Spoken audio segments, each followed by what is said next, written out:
ఇప్పుడు గౌరవనీయ ముఖ్యమంత్రి గారు ప్రసంగిస్తారు. అధ్యక్ష, ఇప్పుడే చాలా మంది సభ్యులు రాష్ట్రాన్ని గురించి, రాష్ట్ర ప్రతిష్ట గురించి బాధపడుతూ అనేక విషయాలు చెప్పారు. ఎన్నికల ముందు కూడా మేము ప్రజలకు చాలా విషయాలు చెప్పాం.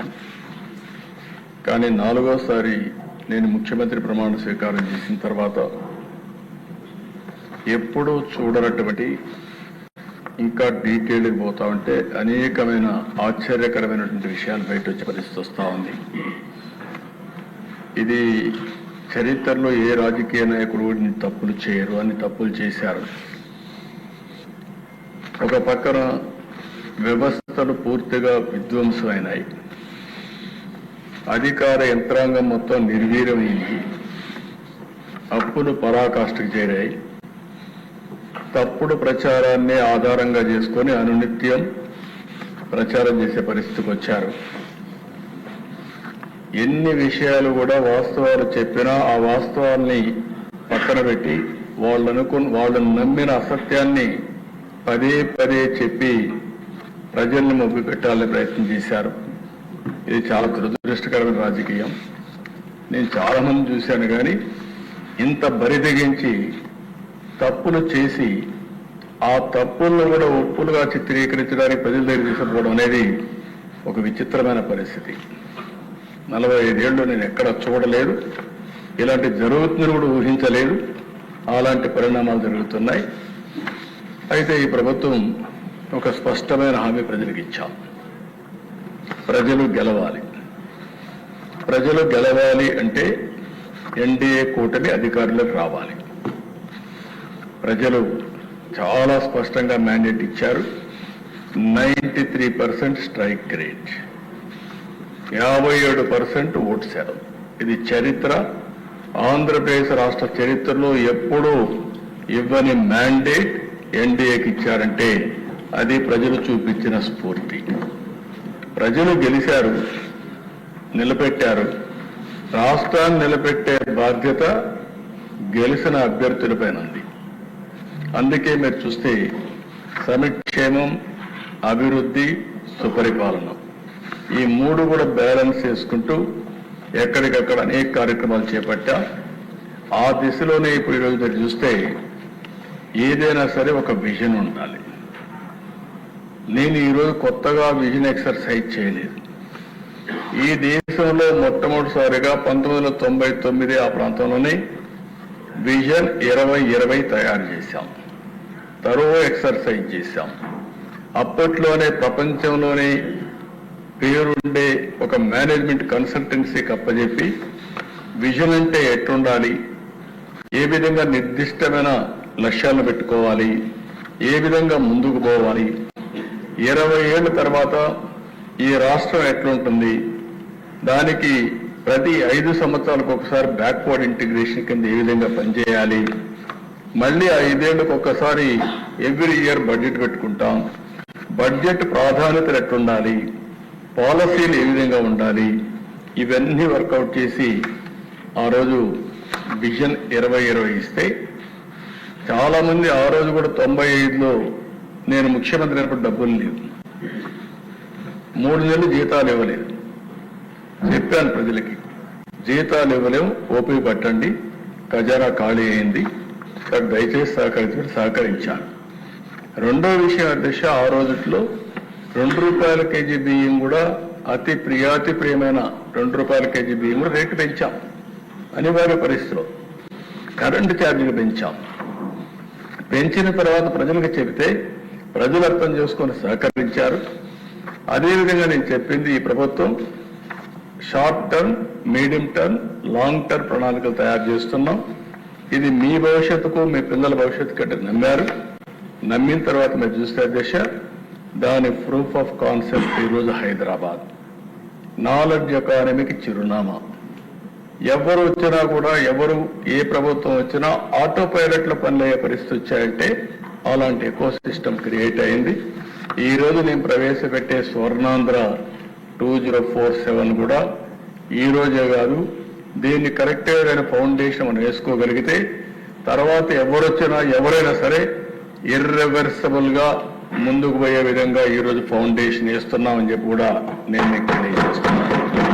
అయితే మరీ దుర్మార్గులు వస్తే మొన్న వచ్చినట్టు అమరావతిని విధ్వంసం చేసినట్టు, పోలవరాన్ని డయాఫామ్ వాలు మొత్తం గోదావరిలో కలిపేసినట్టు, లేకపోతే రేపు మనం కట్టిన తర్వాత కూడా ఇప్పుడు కూడా మీరు చెప్పారు, చాలా మంది బాధ ఆందోళన చెప్పారు అధ్యక్ష. వాస్తవం కూడా ఈ రాష్ట్రంలో పెట్టుబడులు పెట్టాలంటే ఈ రాష్ట్ర వాస్తవ పరిస్థితులు కూడా అర్థం చేసుకుంటారు. వాళ్ళకు ఒక సెక్యూరిటీ లేకపోతే ఇక్కడ రాడు, భద్రత కావాలి. ఆ భద్రత ఇచ్చే బాధ్యత మేము తీసుకున్నా ఇక్కడ ప్రజలు కూడా ఆలోచించుకోవాల్సిన అవసరం ఉంది. ఈరోజు రూలింగ్ పార్టీ కానీ అపోజిషన్ కానీ ఇక్కడుండే రాజకీయ నాయకులు కానీ ఎక్కడికెక్కడ అభద్రతాభావాన్ని క్రియేట్ చేసే విధంగా లా అండ్ ఆర్డర్ మెయింటైన్ చేయకుండా ఇష్టానుసారంగా ఒక రౌడీ రాజకీయాలు చేస్తాం, నేర రాజకీయాలు చేస్తామంటే వచ్చేవారు కూడా ఆలోచిస్తారు. ఆ విషయం కూడా మనం గుర్తుపెట్టుకోవాల్సిన అవసరం ఉంది. ఈ విషయాన్ని పదే పదే ప్రజలకు చెప్పాల్సిన బాధ్యత కూడా ప్రజాప్రతినిధులపైన ఉంది.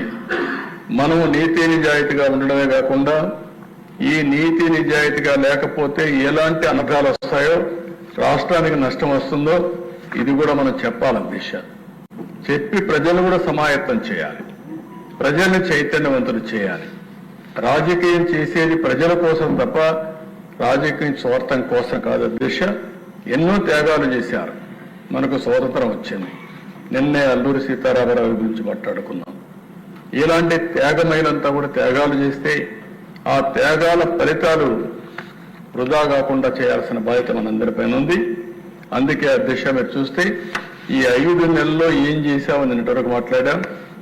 రాబోయే 2047 2047కి ఒక పవిత్రత ఉంది. మనకు స్వాతంత్రం వచ్చి 100 సంవత్సరాలు అవుతుంది. 100 సంవత్సరాల స్వాతంత్రంలో మనం ఏం చేశామో గర్వంగా చెప్పుకోవాల్సిన అవసరం మనందరిపైన ఉంటుంది. అందుకని 100 సంవత్సరాల కోసం మనం పెట్టుకున్నాం. వికసిత్ భారత్ నరేంద్ర మోడీ గారు లాంచ్ చేస్తే స్వర్ణ ఆంధ్రప్రదేశ్ 2047ని మనం లాంచ్ చేసే పరిస్థితికి వచ్చాం అధ్యక్ష. ఇందులో నేను బ్రాడ్గా చెప్తాను, మెంబర్స్ కూడా కోరుతున్నా, మీ మీద ఒక గురుతరమైన పవిత్రమైన బాధ్యత ఉంది. మీరు కరెక్ట్గా ఈ విజయాన్ని మీరు అర్థం చేసుకుని మీ నియోజక పరిధిలో మీరు కూడా ఒక విజన్ తయారు చేసి ఏ బాధ్యత అయితే, ఏ మ్యాండేట్ అయితే, ఏ నమ్మకం అయితే మీ మీద పెట్టుకున్నారో ఆ నమ్మకాన్ని మీరు కూడా వారి రుణం తీర్చుకునే కార్యక్రమానికి శ్రీకారం చుట్టాల్సిన అవసరం ఉంది. రాష్ట్రం 2047లో ఎక్కడుందో ఆలోచించుకుని మీ నియోజకవర్గం ఎక్కడ ఇప్పుడుంది, 2047కి ఎక్కడికి తీసుకెళ్ళగలుగుతారు. ఓసారి మీరు అనుకుంటారు కాన్స్టిట్యున్సీ మారుతుంది కాబట్టి మనకెందుకు వచ్చిందిలే, అప్పుడు వచ్చినప్పుడు చూసుకుందాం, గెలిస్తే చాలని. కానీ మీ అందరికీ ఒక ట్రాక్ ఉంటుంది, మీ నాయకులకు అందరికీ కూడా పేరు ఉంటుంది. ఎవరు బాగా సేవలు చేస్తే ఏ నియోజకవర్గమైనా ప్రజలు మీతో ఉంటారు. అట్లా కాకుండా మీరు సరిగా పనిచేయకపోతే వేవ్ వచ్చినప్పుడు గెలిపిస్తారు తప్ప ప్రజలు ప్రేమతో కాదని చెప్పి కూడా నేను మీకు తెలియజేస్తున్నా. అందుకే ఈ డాక్యుమెంట్లో మీరు చూస్తే స్వర్ణ ఆంధ్రప్రదేశ్ 2047కి wealthy, healthy, happy Andhra Pradesh, Swarna Andhra Pradesh అంటే 3 ఉండాలి. ఎప్పుడైతే డబ్బులు లేకపోతే మనం ఎన్ని మాట్లాడినా ఎలాంటి అవసరాలు కూడా తీరవు. అలాంటప్పుడు సంపద సృష్టిస్తేనే వ్యక్తిగత ఆదాయం, రాష్ట్ర ఆదాయం వస్తుంది. రెండోది హెల్తీ, ఆరోగ్యం బాగుంటేనే, ఆరోగ్యం ఎవరికి ఇబ్బందులు వచ్చినా మనం పూర్తిగా ఆదుకునే విధంగా కార్యక్రమాలు చేపట్టాల్సిన అవసరం ఉంది. ఈ 2 ఉండడమే కాదు, లా అండ్ ఆర్డర్ ఉండాలి, ప్రశాంతమైన వాతావరణం ఉండాలి. అప్పుడే హ్యాపీనెస్ వస్తుంది. ఇండియాకు ఉండే కొన్ని అడ్వాంటేజెస్ కూడా ఉన్నాయి, అవి కూడా నేను మాట్లాడతాను. అల్టిమేట్ గా ఈ ప్రభుత్వం WHH అంటే వెల్త్, హెల్త్ అండ్ హ్యాపీనెస్, ఈ 3 సిద్ధాంతాలపైన, ప్రిన్సిపల్స్ పైన బిల్డప్ చేస్తున్నాం అని చెప్పి కూడా నేను మీకు తెలియజేస్తున్నా. నెక్స్ట్, ఇక్కడ మీరు చూస్తే by 2047 Andhra Pradesh envisages a state of happy, thriving and responsible Telugus. As a community, Telugu community, ఒక responsible Telugu community, fostering a progressive and inclusive community. Progressive గా ఉండాలి, inclusive community గా ఉండాలి. A valley of innovation, a knowledge hub for global community with unparalleled speed of doing business. ఇవి principles పెట్టుకున్నాం.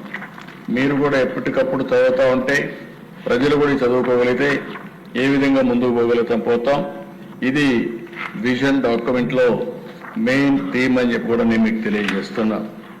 ఇంకో పక్కన ఆ 3 కూడా మీకు ఎడ్యుకేట్ చేసినప్పుడు happy, thriving and responsible Telugus అంటే top per capita income in India, family as a unit, global thinkers.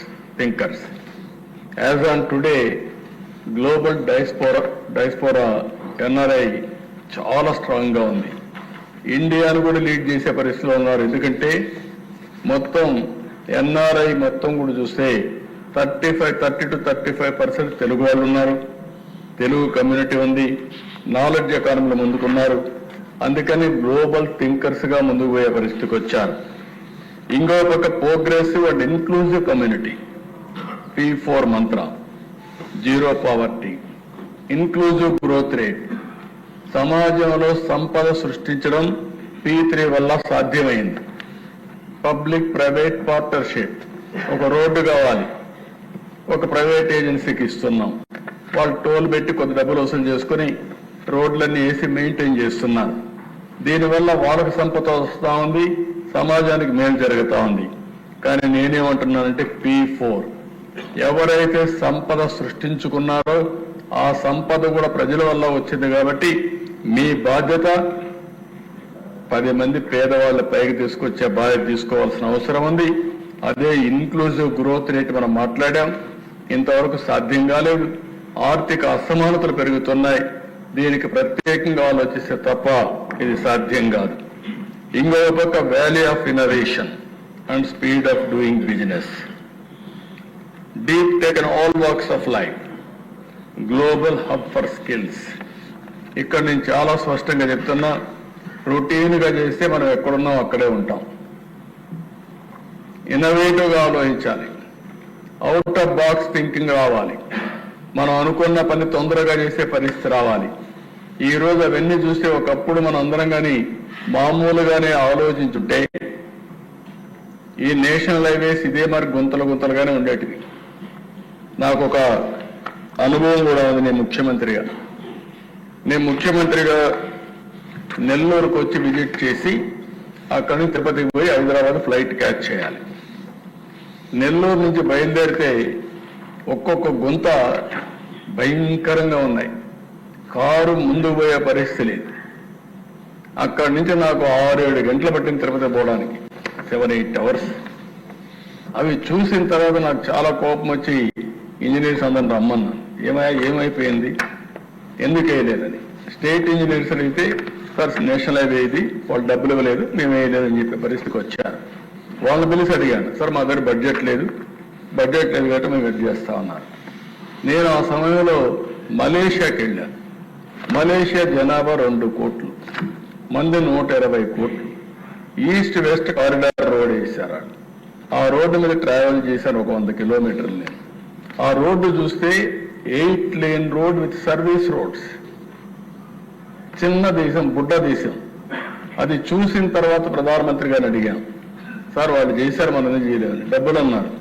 National highway డబ్బులే మనకు సరిపోతుంది, అది సీడ్ క్యాపిటల్గా ఉంటుంది, మనం ఈ న్యూ కాన్సెప్ట్ ఉంది వేద్దామంటే proof of concept Nellore to Chennai.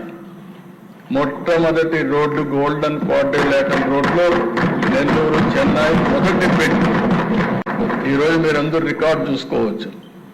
అక్కడి నుంచి 5 ఏళ్లలో గోల్డెన్ క్వాడ్రిలేటరల్ రోడ్ వేశారు. అక్కడి నుంచి ఎక్కడ చూసినా జిల్లా హెడ్ క్వార్టర్స్కి వచ్చాయి. ఇప్పుడు సగం రోడ్లు మన దగ్గర నేషనల్ హైవే రోడ్సే ఉన్నాయి. ఈ రోజు నేషనల్ హైవే రోడ్ల దృశ్యం మీరు చూస్తే 55,000 కోట్ల రూపాయలు బడ్జెట్తో పనులు అవుతున్నాయి. ఇంకా ఈ 55,000 కోట్ల నుంచి 40,000, 50,000 కోట్లు తీసుకునే పరిస్థితికి వచ్చారు. అంటే ఎకానమీ ఎంత బూస్ట్ వచ్చిందో మీరు గుర్తుపెట్టుకోవాల్సిన అవసరం ఉంది. అది ఇంకో పక్కన దిశ. ఈరోజు నెక్స్ట్ మీరు చూసినప్పుడు ఇక్కడ India vision developed country by 2047. ఈ రోజు ఉండే పరిస్థితి మీరు చూస్తే 5వ అతిపెద్ద ఆర్థిక వ్యవస్థగా తయారయ్యాం. తొందరలోనే 3వ అతిపెద్ద ఆర్థిక వ్యవస్థ అవుతుంది. అక్కడి నుంచి 2047కి 2 కానీ 1 కానీ అవుతాం. డెవలప్డ్ నేషన్ మనం అయ్యే అవకాశం ఉంది. అయితే అధ్యక్ష, ఇది honourable PM has laid the goal of a developed nation by 2047. ఇది వచ్చినప్పుడు centre and states to work as a team India to fulfil this goal అని చెప్పి చాలా స్పష్టంగా చెప్పారు. అటు కేంద్రం రాష్ట్రం 2 కలిస్తేనే, ఒక టీమ్గా పనిచేస్తేనే మనం అనుకున్న డెవలప్డ్ నేషన్ అయ్యే పరిస్థితి వస్తుంది. అందుకే పిఎం ప్రధానమంత్రి గారి యొక్క కొటేషన్ మీరు చూస్తే, the goal of a Viksit Bharat can only be achieved if all states are developed. రాష్ట్రాలు అభివృద్ధి అయితేనే దేశం అభివృద్ధి అవుతుంది అని చాలా స్పష్టంగా చెప్పే పరిస్థితి వచ్చింది. దీనికి మనం ముందుకు పోవాల్సిన అవసరం ఉంది. ఈ ప్రిన్సిపల్స్ అన్ని దృష్టిలో పెట్టుకొని ఈరోజు ఒక ఎక్సర్సైజ్ చేశాం. ఈ ఎక్సర్సైజ్ చూస్తే అధ్యక్ష, ఈ ప్రభుత్వం ఎప్పుడు కూడా అన్ని విషయాలు ఎప్పటికప్పుడు ఆలోచించడం, దూరదృష్టితో ఆలోచించడం, దానికి ముందుగానే ప్రణాళికలు తయారు చేసుకోవడం, ఆ అవకాశాలను అందిపుచ్చుకుని ముందుకు పోతూ మనం కార్యక్రమాలు చేసే పరిస్థితికి వచ్చాం.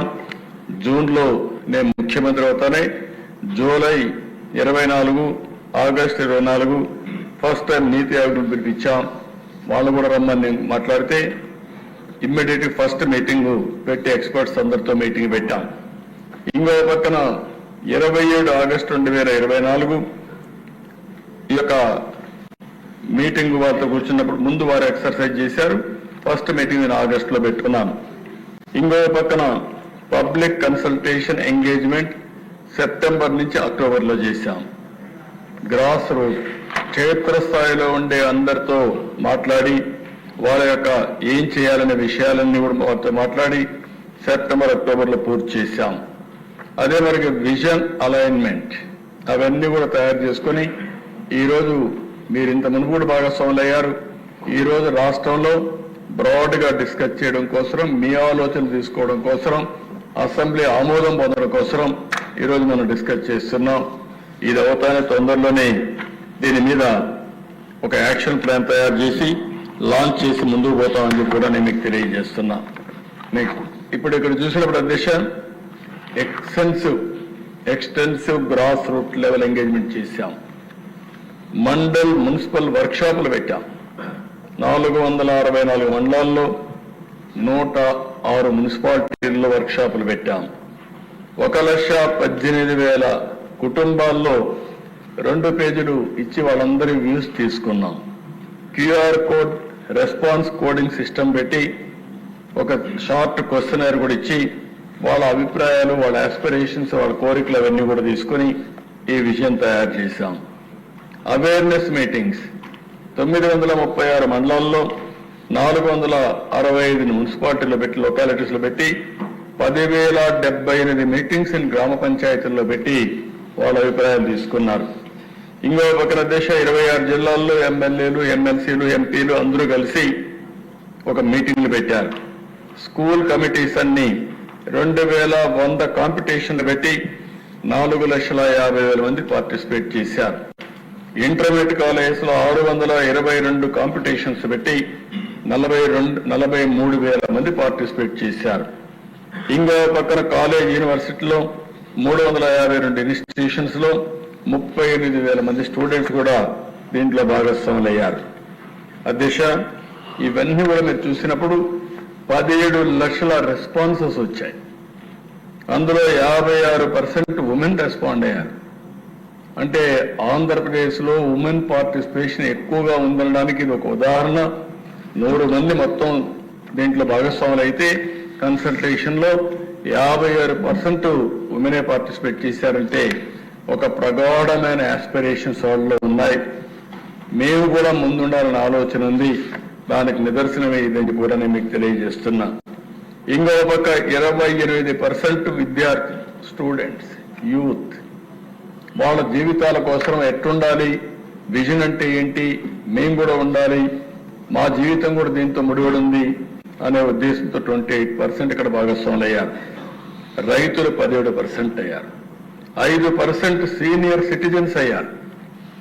వాళ్ళు కూడా వాళ్ళ వ్యూస్ చెప్పారు. వాళ్ళ కోసం ఎట్టా విజన్ ఉండాలని కూడా మొత్తం చెప్పే పరిస్థితి వచ్చారు.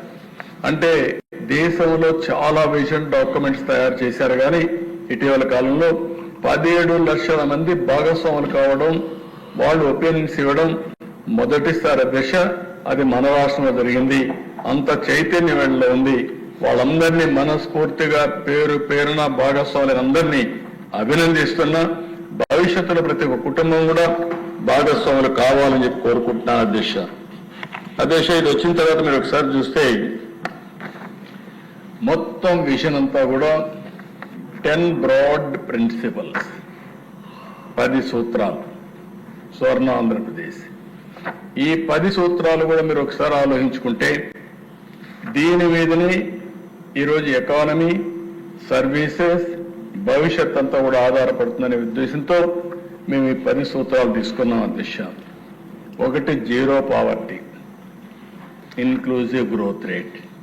దీన్ని చాలా స్పష్టంగా క్లారిటీ పెట్టుకొని ఏం చేయాలో కూడా నేను నెక్స్ట్ స్లైడ్లో మీకు చూపిస్తాను.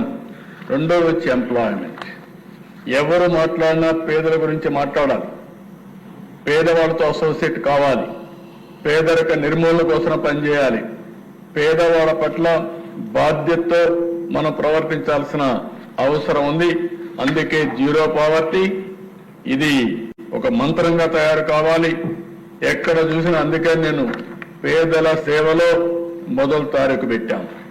పింఛన్లు ఇస్తున్నాం, సంక్షేమ కార్యక్రమాలు ఇస్తాం. అంతేకాకుండా పేదరిక నిర్మూలన ఒక నిర్దిష్టమైన టైం బౌండ్ ప్రోగ్రాం పెట్టుకుని ఏం చేయాలనో, ఏ విధంగా చేయాలో అవి కూడా మనం ఆలోచిస్తున్నాం. రెండోది ఉద్యోగాలు.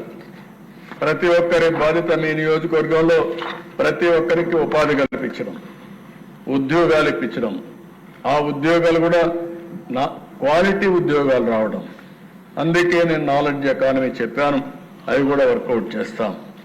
మూడవ దశ demographic management, population management, skilling, human resource development. ఎక్కడికక్కడ మానవ వనరుల అభివృద్ధి, ఎడ్యుకేషన్, హెల్త్, అదే మరి స్కిల్లింగ్, అప్ స్కిల్లింగ్, ఇవన్నీ కూడా కంటిన్యూస్ ప్రాసెస్ జరగాలి. అందుకే మూడో ప్రాధాన్యత ఇచ్చాం. నాలుగవ దశ వాటర్ సెక్యూరిటీ. ఏదైతే వాటర్ తాగడానికి, ఇండస్ట్రీకి, వ్యవసాయానికి అవసరం, దీనికోసం వాటర్ సెక్యూరిటీకి ఎక్కువ ప్రాధాన్యత ఇచ్చాం. దాని డీటెయిల్స్ కూడా చెప్తాను. Farmer, agritech. ఫార్మర్ అనే వ్యక్తి ఈరోజు మనకు అందరికీ తిండి పెట్టే పరిస్థితిలో ఉంటే అన్నదాత ఇబ్బందుల్లో ఉన్నాడు. అందుకే చాలా స్పష్టంగా ఆలోచించాం. వ్యవసాయ ఖర్చులు తగ్గాలి, వ్యవసాయం మీద ఆదాయం పెరగాలి, రైతు కూడా అందరి మరుగుని గౌరవంగా జీవించే విధంగా వ్యవసాయాన్ని తయారు చేయాలని టెక్నాలజీ అనుసంధానం చేస్తున్నాం. అగ్రికల్చర్కు టెక్నాలజీ అనుసంధానం చేసి ఇంత మునుపు ఏదైతే శారీరకంగా కష్టపడ్డారో ఆ విధంగా కాకుండా వాళ్ళని టెక్నాలజీ సపోర్టుతో పూర్తిగా ఆదుకోవడానికి కార్యక్రమం ప్రారంభిస్తున్నామని చెప్పి కూడా నేను మీకు తెలియజేస్తున్నా. ఇంకో పక్కన దశ గ్లోబల్ బెస్ట్ లాజిస్టిక్స్. ఈరోజు మనం గుర్తుపెట్టుకోవాల్సిన అవసరం ఉంది. ప్రపంచం ఆవరేజ్లో 14, మన రాష్ట్రంలో, మన దేశంలో లాజిస్టిక్స్ కాస్ట్ 14% ఉంది. మనం ఏ వస్తువు వాడినా దాంట్లో 14% ఈ లాజిస్టిక్స్ కాస్ట్ పే చేసే పరిస్థితికి వస్తున్నాం.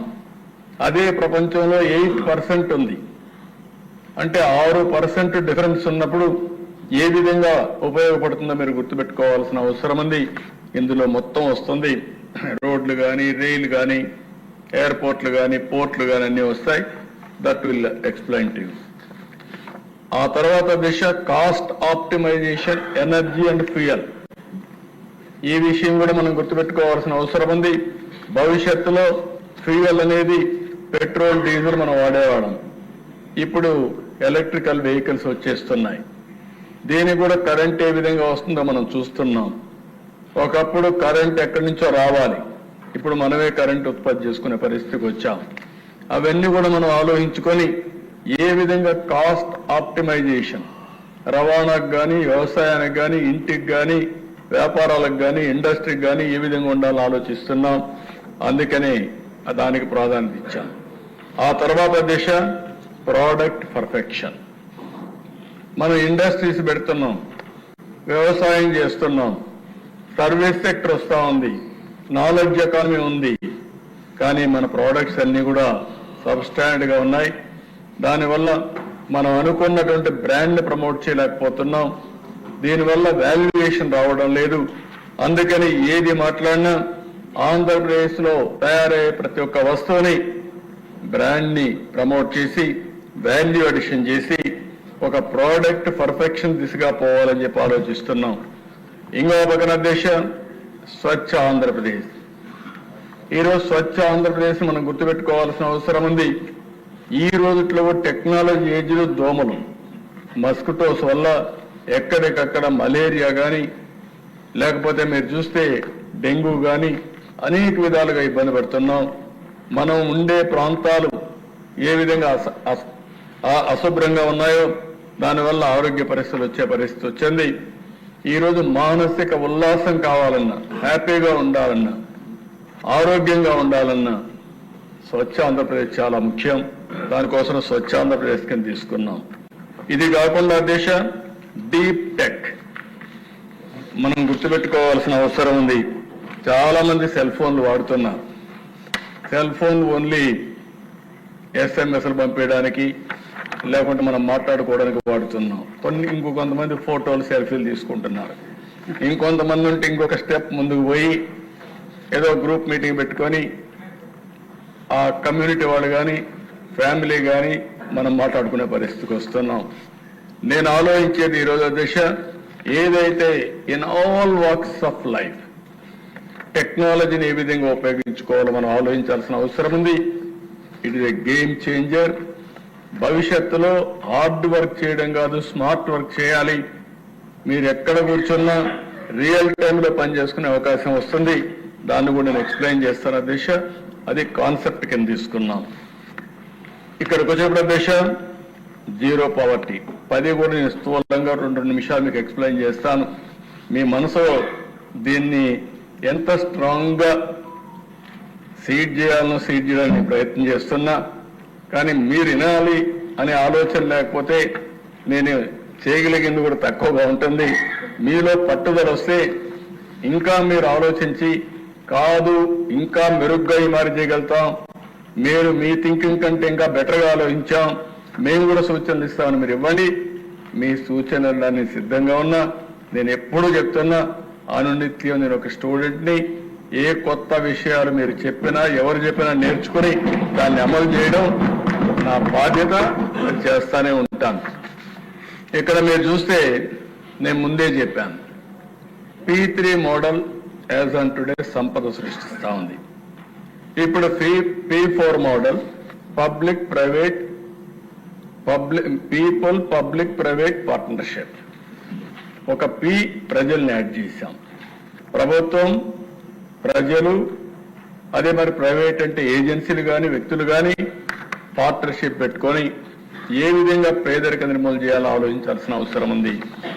ఇక్కడ మీరు చూస్తే ఏదైతే engagement Telugu diaspora or industries or successful people, high network individuals, ఎవరికైతే హై నెట్వర్త్ ఉంటుందో, డబ్బులు ఎక్కువ సంపాదిస్తున్నారో, తెలివిగా ఉన్నారో అలాంటి వాళ్ళు టాప్ 10%ని బాటమ్ 10 to 20% అడాప్ట్ చేసుకోమంటున్నాం, మెంటరింగ్ చేయమంటున్నాం.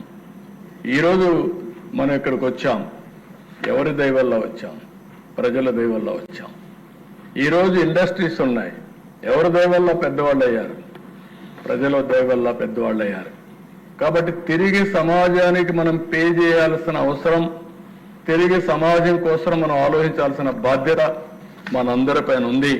అందుకని ఆ 20% 1:1 కానీ 1:5 కానీ ఇట్లా కానీ తీసుకొని ఎక్కడికక్కడ short term, medium term, long term mentoring, assistance, hand holding ఇవన్నీ చేయగలిగితే ఆ దిశ అది ఇంకొక రెవల్యూషన్ మాదిరి తయారవుతుంది. ఒకప్పుడు జన్మభూమి పెట్టాం, ప్రపంచంలో ఉన్న వాళ్ళందరికీ పిలిపించాం. ఎక్కడెక్కడి నుంచో వచ్చి వాళ్ళ ఊర్లో స్కూల్ బిల్డింగ్స్ కట్టారు, హాస్పిటల్స్ కట్టారు, రోడ్లు వేశారు, ఆ స్ఫూర్తితో ముందుకు పోయారు. అప్పటికంటే ఇప్పటికి చాలా వరకు వెల్త్ పెరిగింది. ఇది మనందరి బాధ్యతగా తీసుకోవాల్సిన అవసరం ఉందని కూడా నేను మీకు తెలియజేస్తున్నా. అది కూడా రాబోయే రోజుల్లో చాలా స్పష్టంగా మెజర్ చేస్తాం. ప్రజలే భారతదేశంలో ఒక పెద్ద ఆస్తి. వేరే దేశాలకు లేనటువంటి ఆస్తి ప్రజలు. ఇక్కడ ప్రజలను క్యాపిటల్ గా తీసుకొని వాళ్ళకు ఉండే అదర్ అసెట్స్, భూమి కావచ్చు, ఒక వ్యాపారం కావచ్చు, లేకుంటే ఒక ఉద్యోగం కావచ్చు, లేకపోతే ఇంకొక చిన్న చిన్న డబ్బులు కావచ్చు, ఇవన్నీ కూడా తీసుకొని ఒక short term, medium term, long term planning చేసి ఆ ఫ్యామిలీని కూడా ఆర్థికంగా ఎట్లా పైకి తీసుకొస్తాం. ఫేజ్ 1 పేదరికం నుంచి పైకి తేవడం, ఫేజ్ 2 ఆర్థిక అసమానతలు తగ్గించడం. ఒక ఆయనకు 1,00,000 కోట్లు సంపాదిస్తున్నారు, ఇంకొక ఆయన 3 పూట్ల తిండి లేకుండా అవస్థపడుతున్నాడు. ఆర్థిక సంస్కరణల ఫలితాలు మనం అనుకున్న లక్ష్యాన్ని చేరలేకపోతున్నాయి. అందుకే మనం ఆలోచించాల్సిన అవసరం ఉంది. మనం కూడా వినూత్నంగా ఆలోచించి ఇలాంటి కార్యక్రమాలు చేయడమే కాకుండా ఆ కార్యక్రమాల్లో భాగస్వాములైన వ్యక్తుల్ని గౌరవిద్దాం, అలాంటి వాళ్ళకు అవార్డ్స్ ఇద్దాం. సమాజం గుర్తించే విధంగా చెడును చెడుగా, మంచిని మంచిగా మనం ప్రమోట్ చేయగలిగితే మనం అనుకున్న లక్ష్యాన్ని నెరవేరే పరిస్థితి వస్తుంది. ఇక్కడ కూడా ఫైనాన్షియల్ గా సోషల్ ఇన్క్లూజన్ ఫర్ ఆల్, అందరికి కూడా ఆర్థిక ఇబ్బందులు లేకుండా చేయాలి. సమాజంలో గౌరవం ఇచ్చే విధంగా ఇన్క్లూజన్ చేసే పరిస్థితి రావాలి. దానికోసం మనం దీన్ని టేకప్ చేయాల్సిన అవసరం ఉంది కూడా నేను మీకు తెలియజేస్తున్నా. అదే మరిగా దిశ ఇక్కడ మీరు చూసినప్పుడు ఇంట్లో జనాభానే కాకుండా ఫ్యామిలీ యాజ్ ఎ యూనిట్. ఒక ఇంట్లో 5 మంది ఉంటాం, 5 మంది విభిన్న రకాలుగా ఉంటాం. ఆ ఇంట్లోనే ఒక ఆయన బాగా సంపాదిస్తాడు, ఒకరు బాగా చదువుకుంటారు, కానీ వాళ్ళ చదువుకు తగ్గ పని వాళ్ళు చేయకుండా గమ్మున వాళ్ళ యొక్క తెలివితేటలను వేస్ట్ చేస్తూ ఉంటారు. ఇటీవల కాలం నేను చూస్తున్నాను అధ్యక్ష, నేను ఎక్కడ పోయినా అడుగుతున్నాను. కొంతమంది ఊర్లో కూర్చొని ఆడబిడ్డలైతే వర్క్ ఫ్రమ్ హోమ్ చేస్తున్నారు. అంటే పిల్లలను చూసుకుంటూ, పెద్దలను కూడా చూసుకుంటూ, మిగిలిన టైంలో పనిచేసి 40,000, 50,000, కొంతమంది లక్షల రూపాయలు సంపాదించే పరిస్థితికి వచ్చారు. అంటే ఏ విధంగా ఒక్కొక్క ఇంట్లో ఉండే వాళ్ళందరినీ పెట్టుకొని ఏ విధంగా ప్లాన్ చేయాలనో ఫ్యామిలీ యాజ్ ఎ యూనిట్ అన్నాను. ఇంకో పక్కన దిశ ఎవ్రీ ఫ్యామిలీ, ఇంటి జాగా, ఇల్లు, ట్యాప్, అదే మరి వాటర్ కనెక్షన్, కరెంటు, లేకపోతే క్లీన్ ఎనర్జీ, లేకపోతే ఇంటికి కావాల్సిన గ్యాస్, పైనే కరెంటు ఉత్పత్తి చేసుకునే అవకాశాలు ఉన్నాయి. ఏదైతే సూర్య గారి కింద నిన్న కూడా చెప్పాను, పేదవాళ్ళందరికీ సబ్సిడీతో మనం పెట్టిస్తాం. డబ్బులుండే వాళ్ళకు కూడా కొంతవరకు సబ్సిడీ ఇస్తాం. వాళ్ళు పెట్టుకోగలిగే డబ్బులుండే వాళ్ళంటే రైతులు కానీ ఇలాంటి వాళ్ళు, అలాంటి వాళ్ళకి పెట్టించగలిగితే చాలా వరకు కరెంటు ఛార్జీలు కట్టే బాధ్యత తగ్గిపోతుంది. నెలవారీగా ఒక 500-1000 రూపాయల అదనపు ఆదాయం వచ్చే పరిస్థితి వస్తుంది. దీనికి కూడా శ్రీకారం చుట్టాల్సిన అవసరం ఉంది. ప్రతి ఒక్క ఇంటికి డిజిటల్ కనెక్టివిటీ కూడా, భవిష్యత్తులో కరెంట్ ఎంత ముఖ్యమో డిజిటల్ కనెక్టివిటీ కూడా అంతే ముఖ్యం. అందుకని ఇంటికి ఏం కావాలో అవన్నీ ప్రొవైడ్ చేయడానికి ఈ జీరో పవర్టీలో ఫ్యామిలీ యాజ్ యూనిట్ తీసుకుంటున్నాం. ఒకటి, ప్రతి ఒక్కరిని బాగు చేయాలనే ఆలోచన, వాళ్ళని గుర్తిస్తూనే ఫ్యామిలీ యాజ్ ఎ యూనిట్ పెట్టుకొని మనం ప్లానింగ్ చేసి ఆ కుటుంబాన్ని ఏ విధంగా పైకి తేగలుగుతాం చేయాలని చెప్పి ముందుకు పోతున్నాం. ఇంకో పక్కన విషన్ 1 ఆంటర్‌ప్రెన్యూర్ ఇన్ 1 ఫ్యామిలీ. ఇది అవర్ గోల్. నేను చాలాసార్లు మీకు చెప్పాను, ఒకప్పుడు 25 సంవత్సరాలకు ముందు ఒక కాల్ ఇచ్చాం, 1 ఫ్యామిలీ 1 ఐటీ ప్రొఫెషనల్. టుడే ప్రతి ఒక్క ఇంట్లో ఏం చదువుకుంటున్నాం అంటే నేను ఐటీ చేస్తున్నానంటాడు. అంటే వాళ్ళు కూడా అర్థమైంది. ఈరోజు అందుకే నేను మాట్లాడాను, 1 ఫ్యామిలీ 1 ఆంటర్‌ప్రెన్యూర్. ఒక చిన్న షాప్ పెట్టుకోమనండి, ఒక ఎంఎస్ఎంఈ, ఒక చిన్న హోటల్ పెట్టుకోమనండి, ముగ్గురే ఇంట్లో వాళ్ళు పనిచేస్తారు. ఒక కాఫీ షాప్ పెట్టమనండి, ఒక టీ షాప్ పెట్టమనండి. They can earn money. ఈ విధంగా మన ఆలోచన విధానంలో మార్పు తీసుకొచ్చే విధంగా ఈ ఆంటర్‌ప్రెన్యూర్స్ ని ప్రమోట్ చేయాల్సిన అవసరం ఉంది. Social security for every family. Government ఇచ్చే కార్యక్రమాలన్నీ కూడా ఆలోచిద్దాం. డిజర్వింగ్ పర్సన్స్ కి ఇద్దాం. ఎప్పటికప్పుడు అనలైజ్ చేద్దాం. అందరికీ ఆదాయం పెరిగే మార్గం చూపిద్దాం. అదే సమయంలో ఎవరైతే అందరికంటే ఎక్కువ ఇబ్బందుల్లో ఉన్నారో వాళ్ళకి హ్యాండ్ హోల్డింగ్ ఇద్దాం, వాళ్ళకు ఆర్థిక సహాయం చేద్దాం. ఏం చేయాలో దానికి ఒక పాలసీ వర్కౌట్ చేసుకొని ముందుకు పోతాం.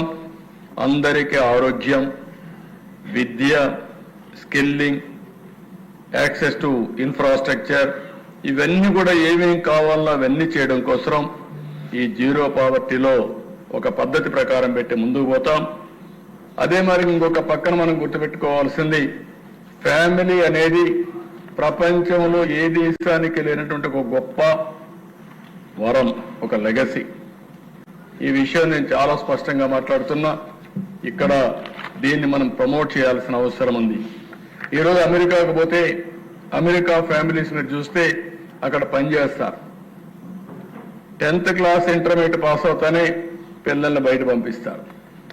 నువ్వే సంపాదించుకో, నువ్వే పైకి రా. నా బాధ్యత ఇంటర్మీడియట్ వరకు మేము చదివించాం, అయిపోయింది. ఆ తర్వాత తండ్రి కొడుక్కి అప్పిస్తాడు, కొడుకు తండ్రికి అప్పిస్తాడు. కానీ మన దగ్గర అది లేదు. మన దగ్గర ఉండే సంస్కృతి మీరు చూస్తే అధ్యక్ష, తండ్రి అనే వ్యక్తి జీవితాంతం మెంటర్ చేస్తాడు, తల్లి అనే వ్యక్తి జీవితాంతం మెంటర్ చేస్తుంది. ఇది ఈ బ్యూటిఫుల్ కల్చర్ మన సంస్కృతిలో భాగంగా వచ్చింది. ఈరోజు ఇండియాలో ఉండే ఏ ఫ్యామిలీ అయినా మీరు తీసుకోండి, పెళ్లి అనేది ఎక్కడో స్వర్గంలో ఎప్పుడో నిర్ణయించారు, దేవుడు నిర్ణయించాడు కాబట్టి విడిపోకూడదు అనుకుంటాం. ఇప్పుడిప్పుడు కొన్ని చిన్న చిన్న విషయాల్లో యంగ్స్టర్స్ డిఫర్ అవుతున్నారు. కానీ మనం కూడా ఈ ఫ్యామిలీ వాల్యూస్ గురించి మాట్లాడాలి. ఒక ఫ్యామిలీ భద్రత ఇస్తుంది కుటుంబంలో, ఆర్థిక భద్రత, కుటుంబ భద్రత, ఒక సెక్యూరిటీ. మీరు అన్ని విషయాలు ఎందుకు, నేను జైల్లో ఉన్నప్పుడు 53 రోజులు నన్ను కలిసేదానికి అవకాశం ఇచ్చింది చట్ట ప్రకారం నా కుటుంబ సభ్యులకే, నా లాయర్కి. నన్ను నేను ఆర్గ్యూ చేసుకోవడానికి లాయర్కి ఇచ్చారు, చూడడానికి వారానికి ఒక 2 సార్లు కుటుంబానికి ఇచ్చారు. ఆ పేరుతోనే అందరూ వచ్చే పరిస్థితి వచ్చారు. నాకు ఒక అండగా వాళ్ళు నిలబడ్డారు. నాకే కాదు, కష్టకాలంలో ఉంటే అండగా నిలబడేది కుటుంబ సభ్యులు. ఆ కుటుంబాన్ని కాపాడుకోవడం మనందరి బాధ్యత అని చెప్పి మరొకసారి మీ అందరికీ తెలియజేస్తున్నాను. ఒక కుటుంబంలో ఒక వ్యక్తి అనారోగ్యం పాలైతే ఆ కుటుంబం ఎంత అవస్థపడతారో మనం చూసాం అధ్యక్ష. మామూలు కాదు. ఒక ఇంట్లో ఒక వ్యక్తి నడవలేకపోతే, అనారోగ్యం పాలైతే వాళ్ళు కూలి పని చేసి ఆ వ్యక్తికి సేవలు చేసి ఆ కుటుంబాన్ని నడిపే పరిస్థితికి వస్తున్నారు. అది భారతదేశానికి ఉండే ఇది. దీన్ని మనం ఎక్కడికక్కడ కాపాడుకుంటూ ముందుకు పోవాల్సిన అవసరం ఉందని చెప్పి కూడా నేను మీకు తెలియజేస్తున్నా. అదే మరిగా దిశ నెక్స్ట్ మీరు చూస్తే ఎంప్లాయ్మెంట్. ఫస్ట్ ఎవ్రీ డే నేను ఆలోచించేది, ఈ రోజు ఎంతమంది పేదవాళ్లకు మనం సహాయం చేశాం. నిన్న పెన్షన్లో మీరు చూశారు. ఎన్నికల ముందు నేను ఒక మాట చెప్పాను, ఒక నెల ఎక్కడైనా పోతామని నేను చూశాను దిశ. మొన్న విజయవాడ వరదలు వచ్చాయి. వరదల్లో నేను ప్రొక్లైన్లో తిరుగుతున్నా.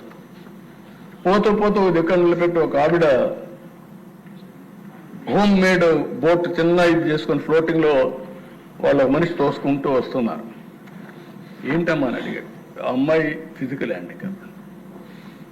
సార్ నేను పెన్షన్ తీసుకోవాలా, ఫస్ట్ వచ్చింది, ఈ రోజు తీసుకోకపోతే రాదు కాబట్టి మాది ఈ ఊరు కాదు బంధువుల ఇంటికి వచ్చాను, వరదల్లో చిక్కుకుపోయాను, నేను వెళ్ళి పెన్షన్ తీసుకోవాలి వెళ్తున్నాను.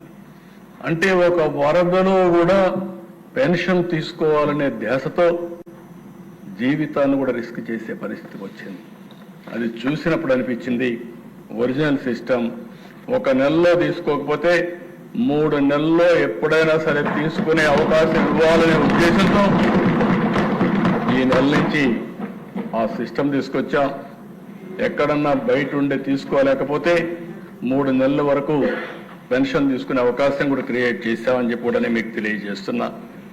ఇక్కడికి వచ్చినప్పుడు అధ్యక్ష ఎంప్లాయ్మెంట్ రెండోది, అందరికీ పని ఉండాలి.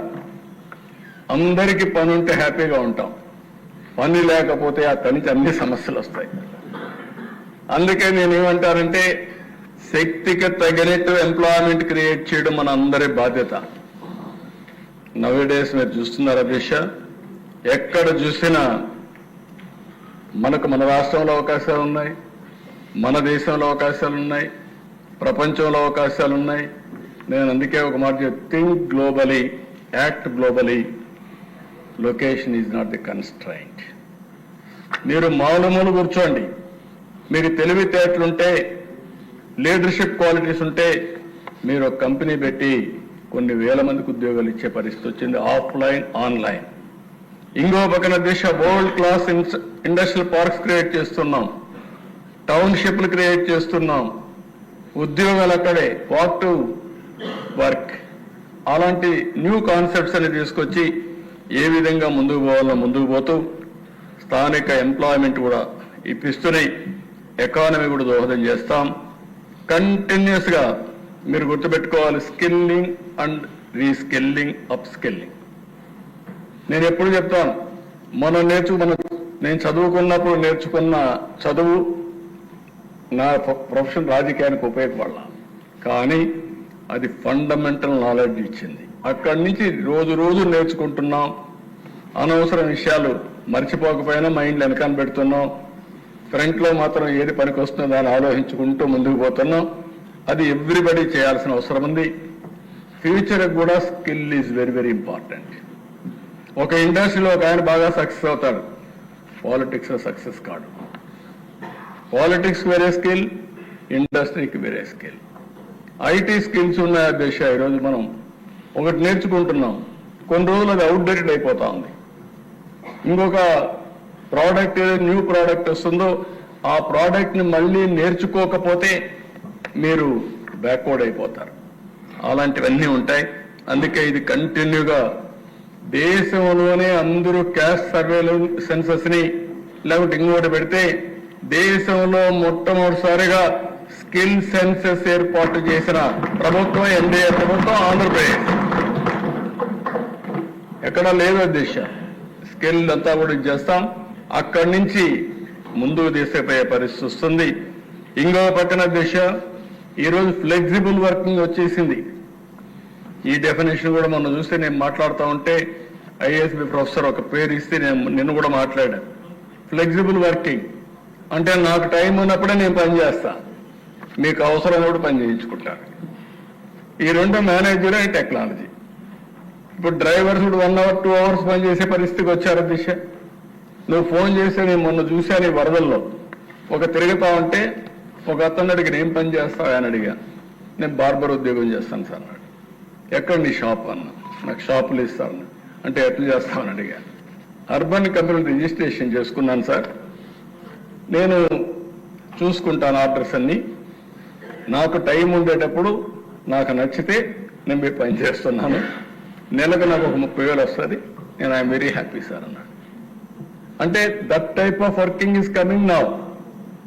వర్క్ ఫ్రమ్ హోమ్, ఇంట్లో కూర్చొని కొంతమంది పనిచేస్తుంది. నిన్న కూడా ఒక అమ్మాయి కనపడిస్తుంది, నేను అడిగితే డోన్ నుంచి అనుకుంటాను లేకపోతే నంద్యాల ఏరియాలో, ఆ అమ్మాయి చెప్తాను ఇంట్లో కూర్చొని పనిచేస్తున్నాను, అబ్బాయిని సరిగా చూసుకుంటున్నా, ఒక 60,000 రూపాయలు నెలకు వస్తూ ఉంది.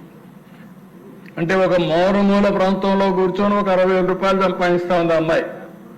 నిన్న ఒక అతను వచ్చాడు, మా తమ్ముడి డెత్లో పోయినప్పుడు వాళ్ళ బంధువు ఒక అబ్బాయి, ఏం పని చేస్తావంటే నేను వర్క్ ఫ్రమ్ హోమ్ అంటే 60 లక్షల రూపాయలు సంవత్సరానికి వచ్చే పరిస్థితి వచ్చింది.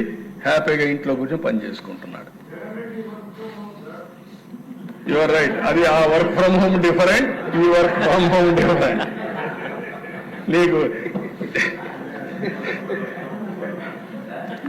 కొంతమందికి జైల్లో ఉన్న ఆలోచన డిఫరెంట్గా ఉంటాయి. కాబట్టి నేను దాని గురించి మాట్లాడాలి. నేను ఒక పాజిటివ్గా మిమ్మల్ని అందరినీ మోటివేట్ చేయాలనుకుంటున్నా, రాష్ట్రాన్ని తీసుకుపోవాలనుకుంటున్నా.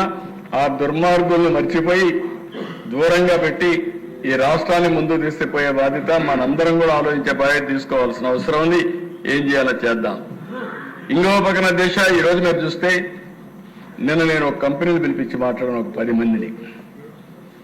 నేను ఎప్పటి నుంచో ఆలోచిస్తున్నాను దీనిపైన. వాళ్ళందరూ కలిసి ఈరోజు దేశంలో ఒక 10 లక్షల వర్క్ స్టేషన్స్ క్రియేట్ చేశారు. మామూలుగా ఒకప్పుడు హైదరాబాద్, బెంగళూరు, చెన్నై, ఢిల్లీ అక్కడనే ఐటీ కంపెనీలు అక్కడ కూడా కొన్ని ఇక్కడనే ఎక్కువ వచ్చాయి. దానికి కావాల్సిన ఎకో సిస్టమ్ వచ్చింది ఇక్కడ. ఇప్పుడు వీళ్ళని పిలిపించి నేను మాట్లాడిన తర్వాత టైర్ 2 సిటీస్కి రమ్మను వస్తామని ఒప్పుకున్నారు. టైర్ 2 సిటీస్ అంటే అన్ని జిల్లా హెడ్ క్వార్టర్స్ కానీ ఇంకా ఇంపార్టెంట్ టౌన్స్ అన్నిటికి వచ్చేదానికి సిద్ధపడ్డారు. వాళ్ళ మోడల్ ఏంటంటే వాళ్ళు రియల్ ఎస్టేట్ మొత్తం డెవలప్ చేస్తారు, బిల్డింగ్స్ డెవలప్ చేస్తారు, కంపెనీస్ తీసుకొస్తారు ప్రపంచం మొత్తం, వాళ్ళకి అప్పచెప్పి వాళ్ళు రన్ చేసుకుంటారు. నేను ఇంకొక మోడల్ ఆలోచిస్తున్నా. వర్క్ ఫ్రమ్ హోమ్, ఇంట్లో కానీ సరైన వాతావరణం లేకుండా చిన్న ఇల్లుండి పనిచేసే అట్మాస్ఫియర్ లేకపోతే ఆ మధ్యలోనే ఒక 5-6 ఇళ్లలో మంచి ఇల్లు ఉంటే, మంచి ఒక రూమ్ ఉంటే ఒక 5-6 మంది కూర్చో పని చేసుకోవడం, నైబర్హుడ్ వర్కింగ్. అది కాకుండా 3 కిలోమీటర్లు 5 కిలోమీటర్లో వర్క్ స్టేషన్స్ 150 క్రియేట్ చేసి వీళ్ళకు కూడా ఇంట్లో కూర్చుంటే చాలా బోర్ కొడుతుంది ఒక్కోసారి. ఎంతో పోయినా కంప్యూటర్లో కూర్చొని పనిచేసి పిచ్చి పట్టే పరిస్థితి వస్తున్నట్టు కాకుండా నెలకు 10 రోజులు అక్కడికి పోయి పనిచేయడం, 20 రోజులు ఇక్కడ పనిచేయడం, కాదు అనుకుంటే అక్కడే చేయాలనుకుంటే అక్కడ చేయడం, అలాంటి వర్క్ స్టేషన్స్ క్రియేట్ చేయడం. అక్కడ ఒక కంపెనీ ఉండదు, ఏ కంపెనీకి కావాలంటే ఆ కంపెనీకి పనిచేస్తారు. కానీ అక్కడ బాధ్యత పెట్టాలనుకున్నాను.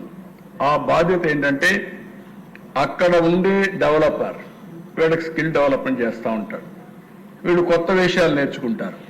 అప్పుడు కొత్త విషయాలు నేర్చుకుని వాళ్ళ ప్రొడక్టివిటీ పెరుగుతుంది, పర్ఫార్మెన్స్ పెరుగుతుంది, శాలరీస్ పెరుగుతాయి. దట్ ఈజ్ మనం చేయాల్సింది. అప్గ్రేడింగ్ చేయగలిగితే చాలా ఫలితాలు వస్తాయి. ఈ విధంగా నేను మాట్లాడినప్పుడు వాడు మాట అన్నారు, మీరు లేట్ చేయొద్దండి, లేట్ చేస్తే ఇంకా లేట్ అవుతుంది. అట్లా కాకుండా గవర్నమెంట్ బిల్డింగ్స్ ఉంటే మాకు ఇవ్వండి, మేము వచ్చి ముందు పెడతాం, తర్వాత మేము కట్టుకుంటామంటే దానికి కూడా నేను ఒప్పుకున్నాం. ఒక పాలసీ తయారు చేస్తున్నాం. తొందరలోనే ఆ పాలసీ తీసుకొచ్చి మీ నియోజకవర్గంలో చదువుకున్న వ్యక్తులు, వర్చువల్ గా పనిచేసే శక్తి ఉండే వ్యక్తుల్ని రెండే మీరు గుర్తుపెట్టుకోవాలి. నాలెడ్జ్ ఎకానమీలో వైట్ కాలర్ అంటే నాలెడ్జ్ ఎకానమీలో వర్చువల్ గా కూర్చొని టెక్నాలజీలో పనిచేసే వాళ్ళు కొంతమంది, రెండోది బ్లూ కాలర్. మీ ఊర్లోనే ఎలక్ట్రీషియన్, ఫిట్టర్, లేకపోతే అనేక రకాలైన ఉద్యోగాలు ఉన్నాయి. ఈ 2 మనం ట్రైనింగ్ ఇవ్వగలిగితే చాలా మందికి ఇండస్ట్రీలు ఇవన్నీ వస్తాయి. ఇవన్నీ క్రియేట్ చేసే పరిస్థితి వస్తుంది. అందుకనే అధ్యక్ష ఎంఎస్ఎంఈ పెట్టాం, అక్కడ కూడా పెద్ద ఎత్తున ఉద్యోగాలు ఇప్పిస్తాం. ఇంకో పక్కన మీరు చూస్తే నిన్న మొన్న ఏ విధంగా అయితే మనకి ఇండస్ట్రీస్ వస్తున్నాయో మీరు చూశారు. లా అండ్ ఆర్డర్ ఉండి, రాష్ట్రానికి క్రెడిబిలిటీ ఉండి, నాయకుల పైన, నాయకత్వం పైన, ప్రభుత్వం పైన నమ్మకం ఉంటే పెట్టుబడులు వచ్చే పరిస్థితి వస్తుంది. ఇక్కడ ఉమెన్ ఆంటర్ప్రెన్యూర్స్ కూడా ప్రమోట్ చేస్తున్నాం. ఇవన్నిటి వల్ల నా ఉద్దేశం ఒకటే, తెలుగుదేశం పార్టీ చాలా స్పష్టంగా, మనం ఎన్డీఏ గవర్నమెంట్ చాలా స్పష్టంగా చెప్పాం, 20 లక్షల మందికి ఉద్యోగాలు ఇవ్వాలనేది మనందరి అభిమతం. దీనికి కట్టుబడి ఉన్నాం. అందుకే నేను ఏది మాట్లాడినా, ఏ ఇన్సెంటివ్ ఇచ్చినా ఫస్ట్ గుర్తుపెట్టుకునేది ఎంప్లాయ్మెంట్, ఎంప్లాయ్మెంట్, ఎంప్లాయ్మెంట్. అది ఒక్కసారి ఇక్కడ లోకల్ గా కానీ మనం ఎంప్లాయ్మెంట్ ప్రొవైడ్ చేయగలిగితే, శక్తి సామర్థ్యాలుంటే స్కై ఈజ్ ది లిమిట్. ప్రపంచంలో ఎక్కడన్నా పనిచేయచ్చు. అలాంటి ఉపాధి కల్పిస్తామని చెప్పి కూడా నేను మీకు తెలియజేస్తున్నా. ఇంకో పక్కన దేశ ఈరోజు స్కిల్ డెవలప్మెంట్, అండ్ ఆల్సో ఇవన్నీ మనం మాట్లాడుతున్నాం. మళ్ళీ మీరందరూ కూడా మీ నియోజకవర్గంలో డెమోగ్రఫిక్ మేనేజ్మెంట్, పాపులేషన్ మేనేజ్మెంట్ 2.1 కంటే గ్రోత్ రేట్ ఎక్కువ ఉండాలి. ఇది మనం కానీ సక్సీడ్ అయితే దిశ nothing will beat us India. నేను దీని మీద ప్రత్యేకమైన కార్యక్రమం తీసుకుంటున్నాం. ఇన్సెంటివ్స్ ఇస్తాం. జనాభాని మేనేజ్ చేయడం మనందరం టార్గెట్ గా పెట్టుకోవాల్సిన అవసరం ఉంది. రెండో దిశ స్కిల్లింగ్ మీద.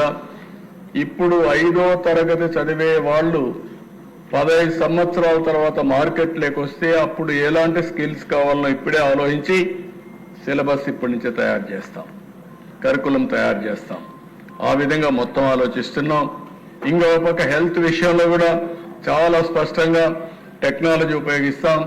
Preventive, curative, real time monitoring. Wearables అన్నీ వచ్చేసాయి. నేను చాలాసార్లు మీ అందరికీ చెప్పాను. ఈరోజు నేను ఒక రింగ్ పెట్టుకున్నాను. ఈ రింగ్ అంటే మీరు అందరూ ఏమనుకుంటారంటే ఏదో మంత్రాలు గింత్రాలు ఉన్నాయని. మంత్రాలు ఏమీ లేవు. ఆరోగ్యం కోసం ఆరా రింగ్ పెట్టాను. తెల్లవారితో నిద్రలేస్తే నేను స్లీప్ స్కోర్ ఎంతో చూసుకుంటా, బాడీ రెడీనెస్ చూసుకుంటా. తక్కువ ఉంటే ఒక అర్ధ గంట ఎక్కువ నిద్రపోతాను. దాంతో బాడీ ఛార్జ్ అవుతుంది. అదే మరి ఇప్పుడు చాలా డివైస్ వచ్చేసాయి. మీ ఆరోగ్యాన్ని కాపాడుకోవడం మీ చేతల్లో ఉంది. నేను మీకే చెప్పడం లేదు, రాష్ట్ర ప్రజలకు చెప్తున్నా. ఇది తెలివైన వాళ్ళందరూ చెప్తున్నాను. మనం ఎక్కువ తింటే ఎక్కువ ఆరోగ్యంగా ఉంటామని కార్బోహైడ్రేట్స్ ఎక్కువ తిని షుగర్ తెచ్చుకుంటున్నాం, డయాబెటీస్ తెచ్చుకుంటున్నాం. అక్కడి నుంచి ఓసారి ఎవరేం మాట్లాడినా మీకు ముందు కోపం వస్తుంది. అక్కడి నుంచి లేనిపోయిన సమస్యలు తెచ్చుకుంటా ఉంటాం. ఇవి కూడా మనం గుర్తుపెట్టుకోవాల్సిన అవసరం ఉంది.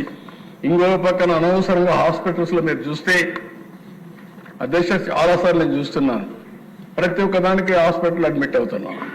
మా పార్సారి డాక్టర్ చూస్తున్నాడు, ఎక్కువ మిస్యూజ్ చేస్తా ఉంటాడు. కాబట్టి అంటే ఎట్లా చేస్తామంటే అధ్యక్ష, ఇప్పుడు కార్పొరేట్ హాస్పిటల్స్ వచ్చాయి. ఒక రూమ్కు 1000 రూపాయలు, 2000, 5000 రూపాయలు. 10 days ఉంటే రూమ్ బిల్లే ఒక 50,000, 1,00,000 రూపాయలు అయిపోతుంది. 10 days ఉండాలా అని అడుగుతున్నాను నేను. అదే ఒక డివైస్ ఒక ఉమెన్ కానీ, ప్రెగ్నెంట్ ఉమెన్ కానీ మనం ఒక వేరబుల్ కానీ ఆవిడకి పెట్టగలిగితే బాడీ ఎప్పటికప్పుడు కంట్రోల్ రూమ్ నుంచి మానిటర్ చేస్తూ ఎప్పుడు అవసరమో అప్పుడే ఎమర్జెన్సీ కింద అంబులెన్స్ పంపించి తీసుకొచ్చే పరిస్థితి వస్తుంది. 10 రోజుల బదులు 5 రోజులు హాస్పిటల్లో ఉంటే సగం ఖర్చు తగ్గిపోయింది. ఇంకొక పేషెంట్కి ఉపయోగపడుతుంది. ఈ విధంగా మొత్తం వినూత్నమైన ఆలోచన. ఇప్పుడు మీరు చూస్తే ఏదైతే ఆర్టిఫిషియల్ ఇంటెలిజెన్స్ వల్ల ప్రిడిక్టివ్ అనలిటిక్స్ తీసుకొని నివారణ కూడా సాధ్యమయ్యే పరిస్థితి వస్తుంది. అనేక మీ హార్ట్ డిసీజెస్ కానీ, లేకపోతే క్యాన్సర్ కానీ, వేరియస్ ఇష్యూస్ దిశ ఇవన్నీ వస్తాయి. అందుకే స్కిల్లింగ్ కానీ, హ్యూమన్ రిసోర్స్ డెవలప్మెంట్ కానీ, హెల్త్ కానీ, ఎడ్యుకేషన్ కానీ దీని మీద ఎక్కువ ప్రాధాన్యత పెట్టామని చెప్పి కూడా నేను మీకు తెలియజేస్తున్నా. నెక్స్ట్ దిశ మీరు చూస్తే వాటర్ సెక్యూరిటీ. డీటెయిల్స్కి నేను పోవడం లేదు, ఇన్ కోర్స్ ఆఫ్ టైం మనకు వస్తాయి, మీరు కూడా ప్రిపేర్ అవుతారు. వాటర్ సెక్యూరిటీ అధ్యక్ష చాలా స్పష్టంగా నాకు క్లారిటీ ఉంది. ప్రతి ఒక్క ఎకరాకు నీళ్లు ఇవ్వాలి. ఇళ్లకు ట్యాప్ ద్వారా నీళ్లు ఇవ్వాలి. ఆ నీళ్లు కూడా సస్టైనబుల్ రిసోర్సెస్ ద్వారా నీళ్లు తేవాలి. ఇంకో పక్క ఇండస్ట్రీకి ఎంత వాటర్ కావాలన్నా వాటర్ ఇవ్వాలి. దీనికి 2 మార్గాలు. ఏదైతే వర్షం పడుతుందో ఆ వర్షాన్ని ఎక్కడికక్కడ భూగర్భ జలాలుగా మార్చుకోవడం, లేకుంటే రిజర్వాయర్లు ఉంటే అవన్నీ నింపడం, మూడోది నదుల అనుసంధానం చేయడం. నేను మొన్న కూడా ఈ హౌస్లో చెప్పా, గోదావరి నుంచి బనకచెర్ల వరకు నీళ్లు తీసుకుపోగలిగితే, గోదావరి నుంచి వంశధారకు నీళ్లు తీసుకుపోగలిగితే ఆంధ్రప్రదేశ్ భవిష్యత్తు టోటల్గా మారే పరిస్థితి వస్తుంది. ఆశ అయితే ఉంది, ఆశయం ఉంది, కానీ డబ్బులైతే లేవు. కానీ ఆలోచన ఉంది. దీన్ని ఏం చేయాలని ఆలోచిస్తున్నా. ఎప్పుడు ఆలోచించినా ఇది వస్తూ ఉంది. కానీ ఒక సంకల్పం ఉంటే ఇది సాధ్యం అనేది నా నమ్మకం. ఆ సంకల్పంతో ముందుకు పోతున్నాం. ఒక్కసారి నదుల అనుసంధానం ఈ రాష్ట్రంలో జరిగి పోలవరం పూర్తి అయితే ఇంక మన రాష్ట్రానికి తిరుగుండదు, దక్షిణ భారతదేశంలో నెంబర్ 1 రాష్ట్రంగా ఆంధ్రప్రదేశ్ తయారవుతుంది. వేరే రాష్ట్రాలకు మనం నీళ్ళు ఇచ్చే పరిస్థితికి వస్తాం. ఇది కూడా ఆలోచిస్తున్నాం అని చెప్పి తెలియజేసుకుంటూ ఇలాంటి ఇన్ఫ్రాస్ట్రక్చర్ని క్రియేట్ చేయాలని ఎక్కడికక్కడ ఆలోచిస్తున్నాం. ఇది కాకుండా రైతులు, ఇక్కడ నేను చాలా స్పష్టంగా మనందరికీ బాధ్యత ఉంది. మనం అందరం కూడా 90% ఎక్కువ ఉండే వాళ్ళందరూ రైతు కుటుంబాల నుంచి వచ్చాం.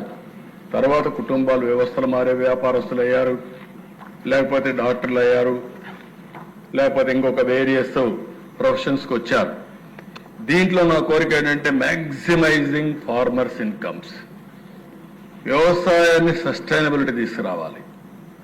ఇంకొక పక్క ఇది జరగాలంటే మనందరం కూడా ఆలోచించాల్సింది రైతుకు కావాల్సిన ఫైనాన్షియల్ స్టెబిలిటీ రావాలి, క్రెడిట్ అప్పు సులభంగా తీసుకోవాలి, అదే మరిగా వాళ్ళకి ఎప్పటికప్పుడు కొత్త టెక్నాలజీని నేర్పించాలి, లీగల్ సపోర్ట్ ఉండాలి. ఇవన్నీ కూడా పెట్టి వరల్డ్ క్లాస్ ఎకో సిస్టమ్ తీసుకురావాలి.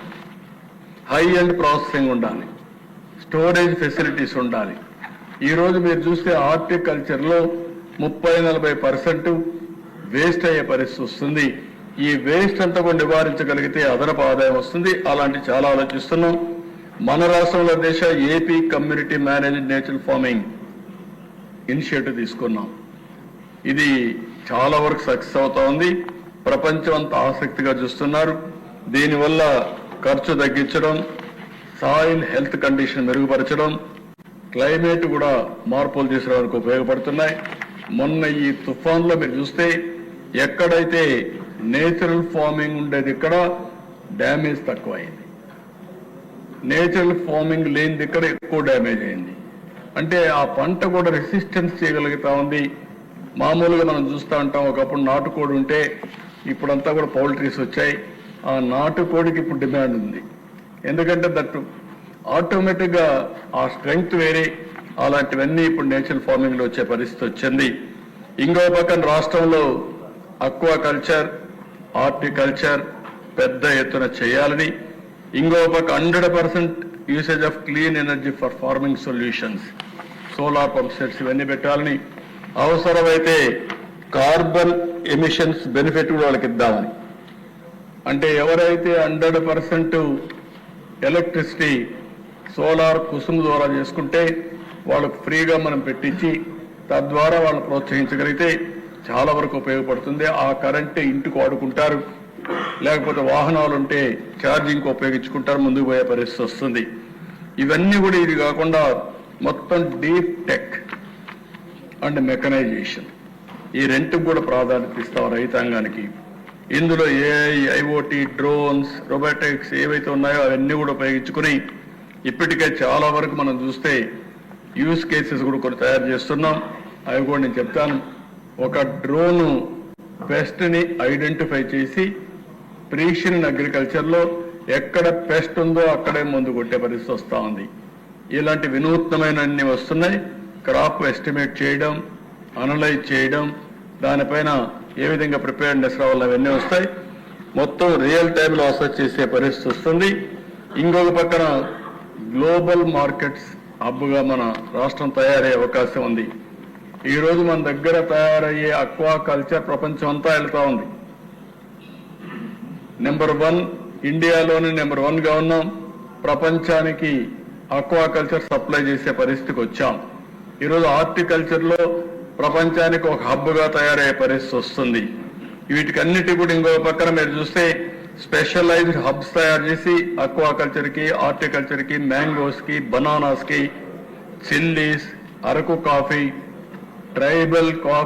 ట్రైబల్ ఏరియాలో కల్టివేట్ అయ్యే అరకు కాఫీ ప్రపంచ బ్రాండ్గా తయారయ్యే పరిస్థితికి వచ్చింది.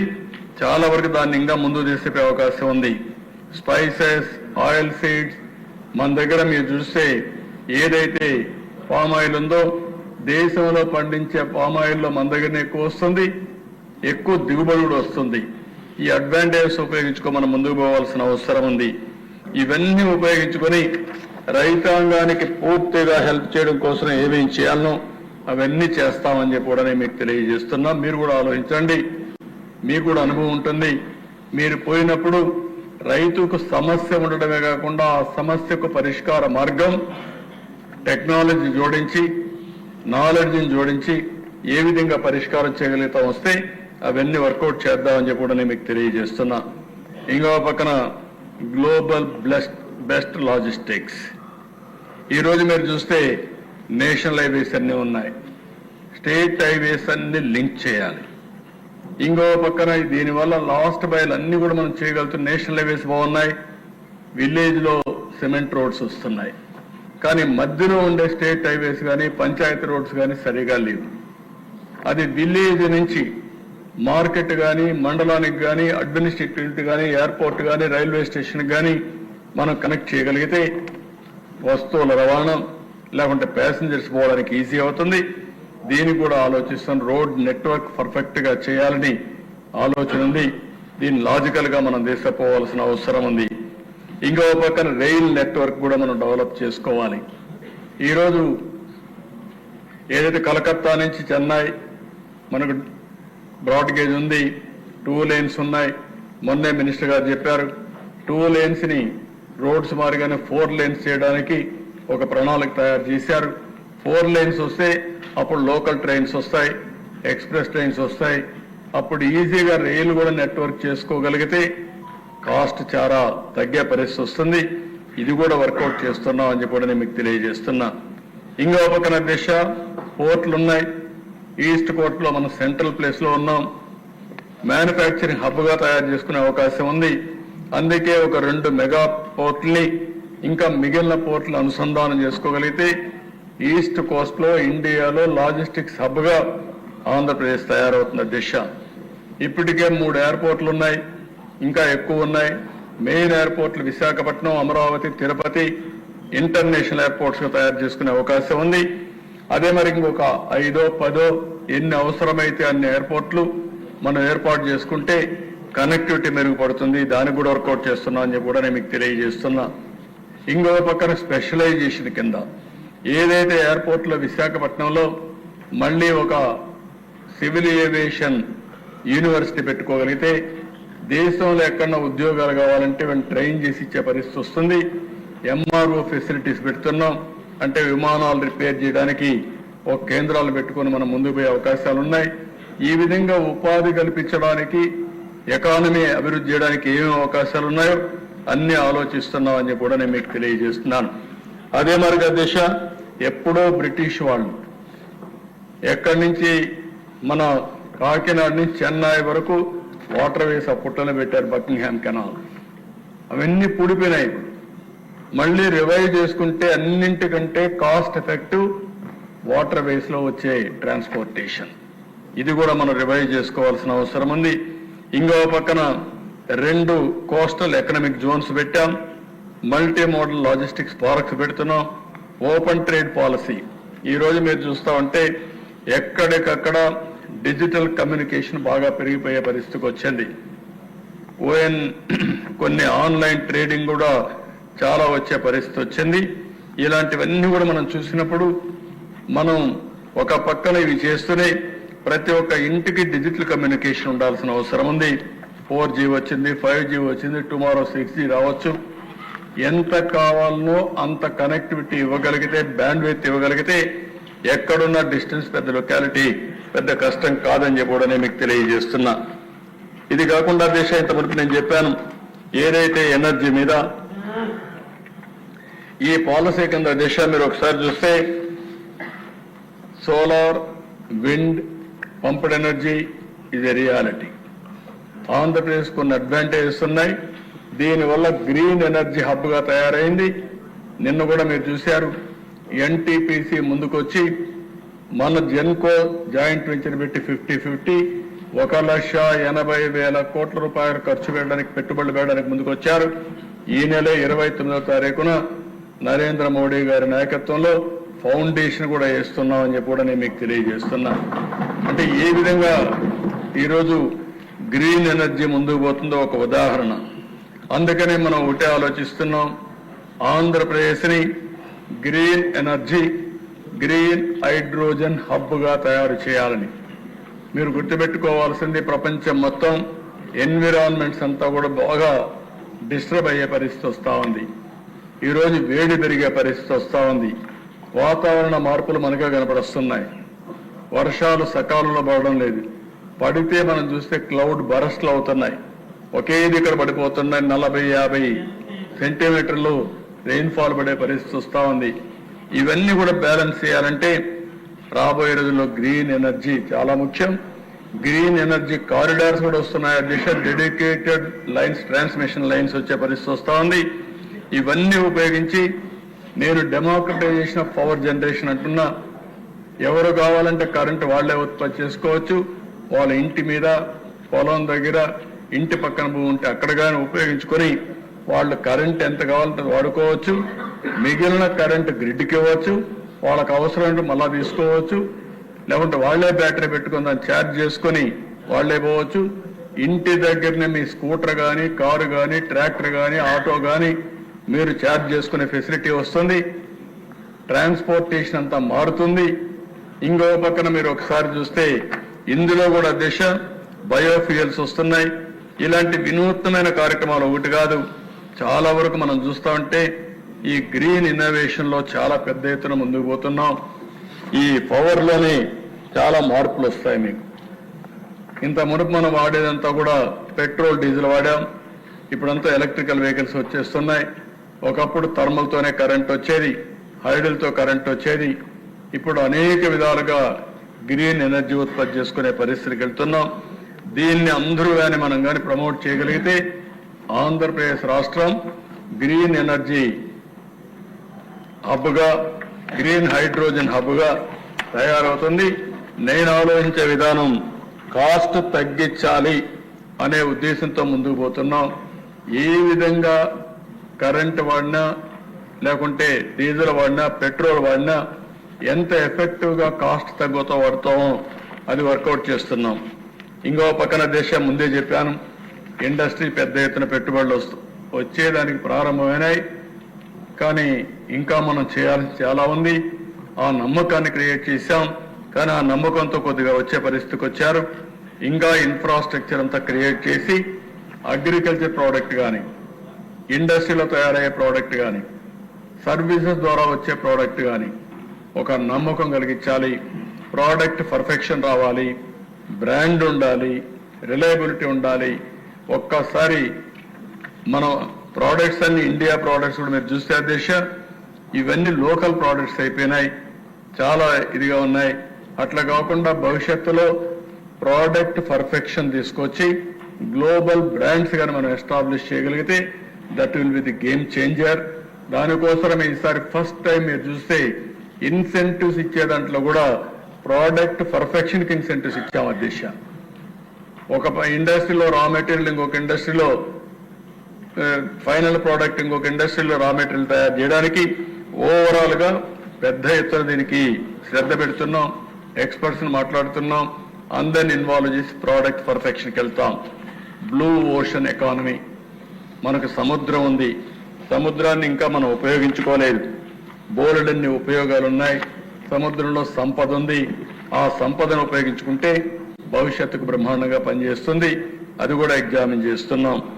ఇంకో పక్కన దేశ స్వచ్ఛ ఆంధ్రప్రదేశ్, స్వచ్ఛ భారత్ లో భాగంగా ఈ స్వచ్ఛ ఆంధ్రప్రదేశ్ ని మనం ప్రమోట్ చేస్తున్నాం.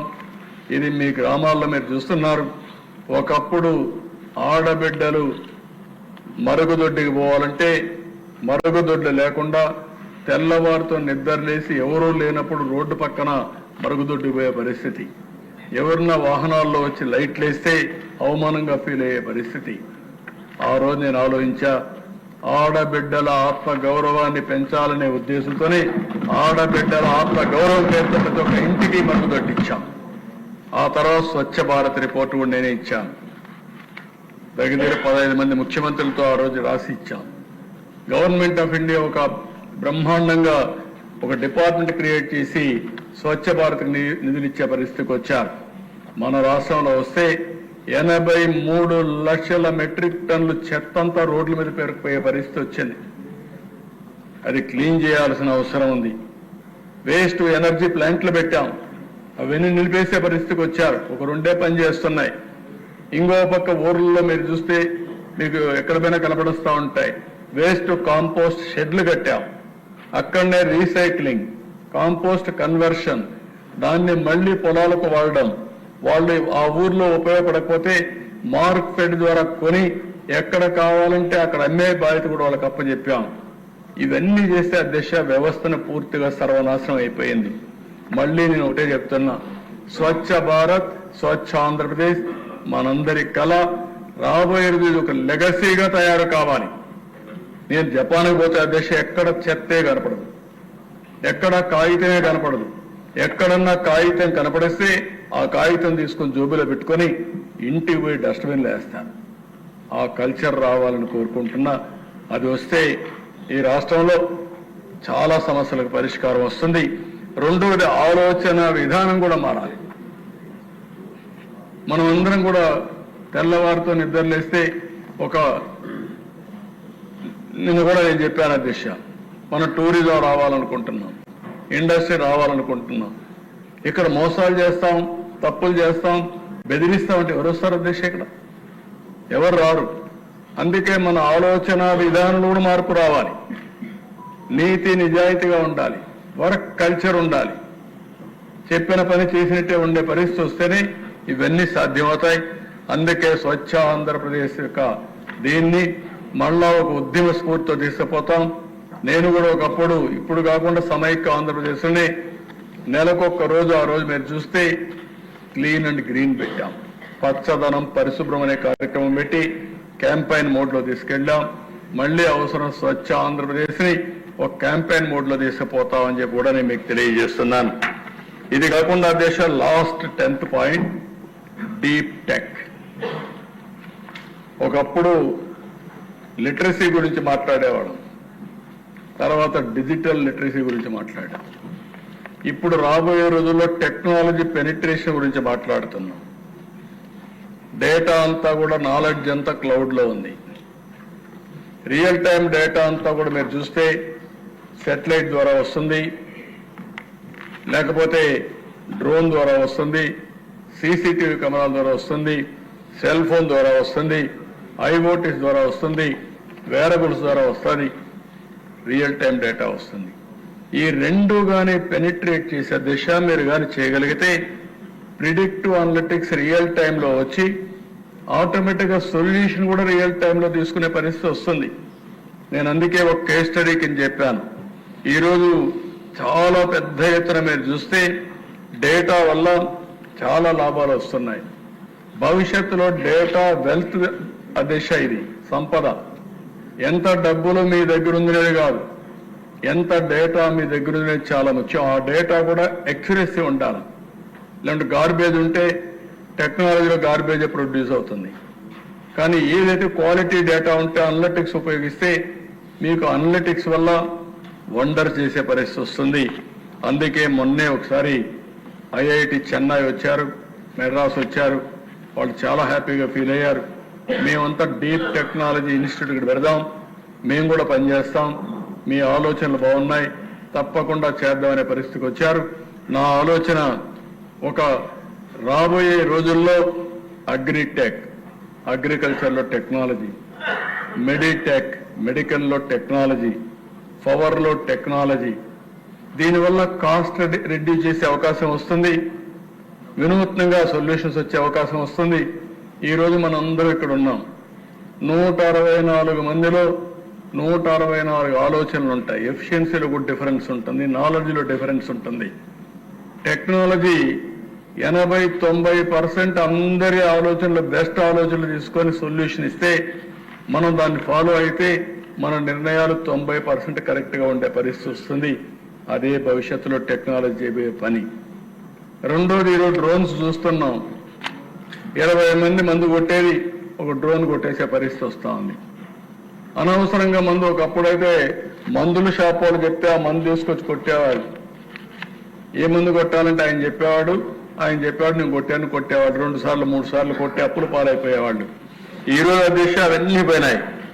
ఈరోజు మీరు చూస్తే ఎక్కడ పెస్ట్ ఉంటే అక్కడనే అప్లికేషన్ చేసే పరిస్థితికి వచ్చాం. ఎక్కడ మస్కిటో ఉంటే ఆ మస్కిటో దగ్గరనే అప్లికేషన్ చేసే పరిస్థితి వచ్చాం. ఇలాంటి టెక్నాలజీస్ అన్ని వస్తున్నాయి. ఇవన్నీ చేస్తామని చెప్పి తెలియజేసుకుంటూ ఈ 10 ప్రిన్సిపల్స్ పెట్టుకొని మనం రాబోయే రోజుల్లో ముందుకు పోవాల్సిన అవసరం ఉంది. Next community living and village to be building block కింద ఈ ప్రభుత్వం ఆలోచిస్తున్నామని చెప్పి కూడా నేను మీకు తెలియజేస్తున్నాను.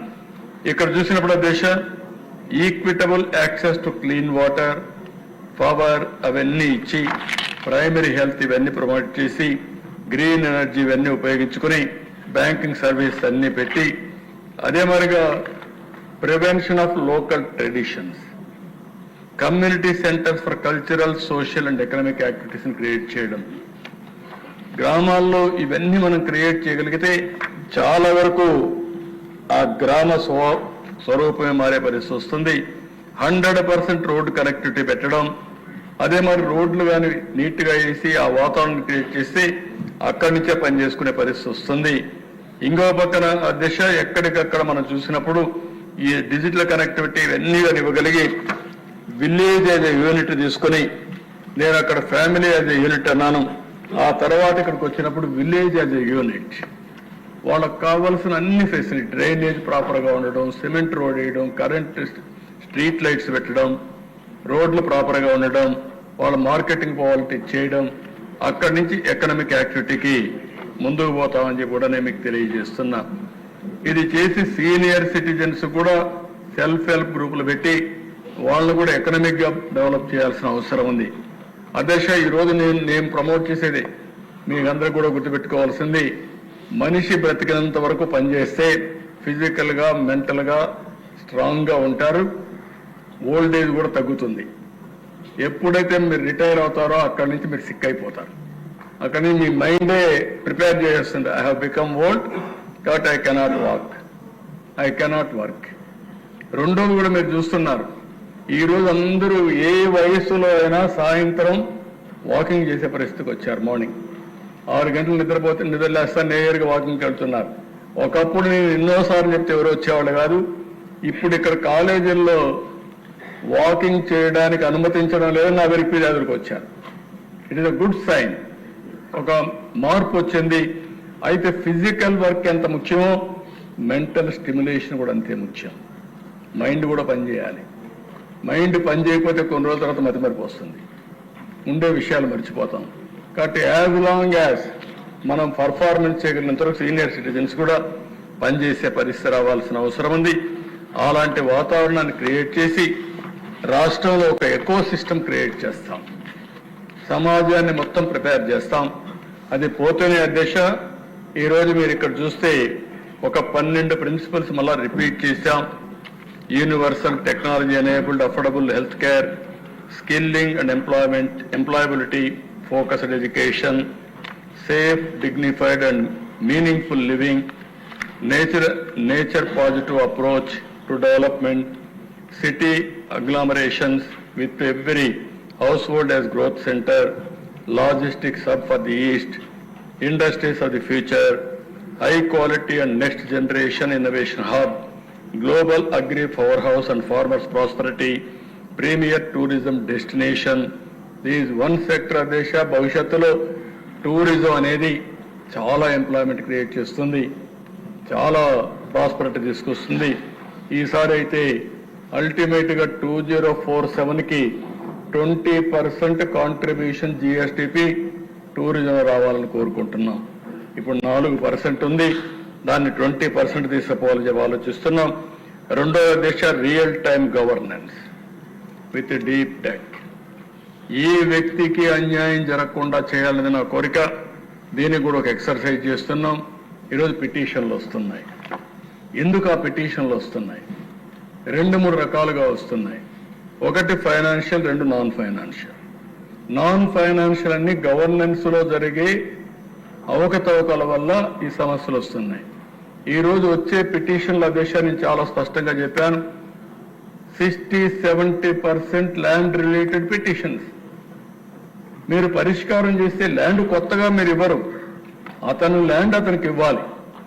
అతను ల్యాండ్ అతనిది కాదని 22A పెట్టేయడం, భూ కబ్జాలు చేయడం, రికార్డ్స్ తారుమారు చేయడం, సర్వేల పేరుతో ఇది చేయడం, కొత్త చట్టాలు తెస్తామని ఇష్టానుసారంగా చేసి ఇప్పుడు మొత్తం ఆ వ్యవస్థని అతలాకుతలం చేసే పరిస్థితికి వచ్చారు. అందుకే అవసరమైతే అయితే ల్యాండ్ గ్రాబింగ్ యాక్ట్ తీసుకొచ్చాం.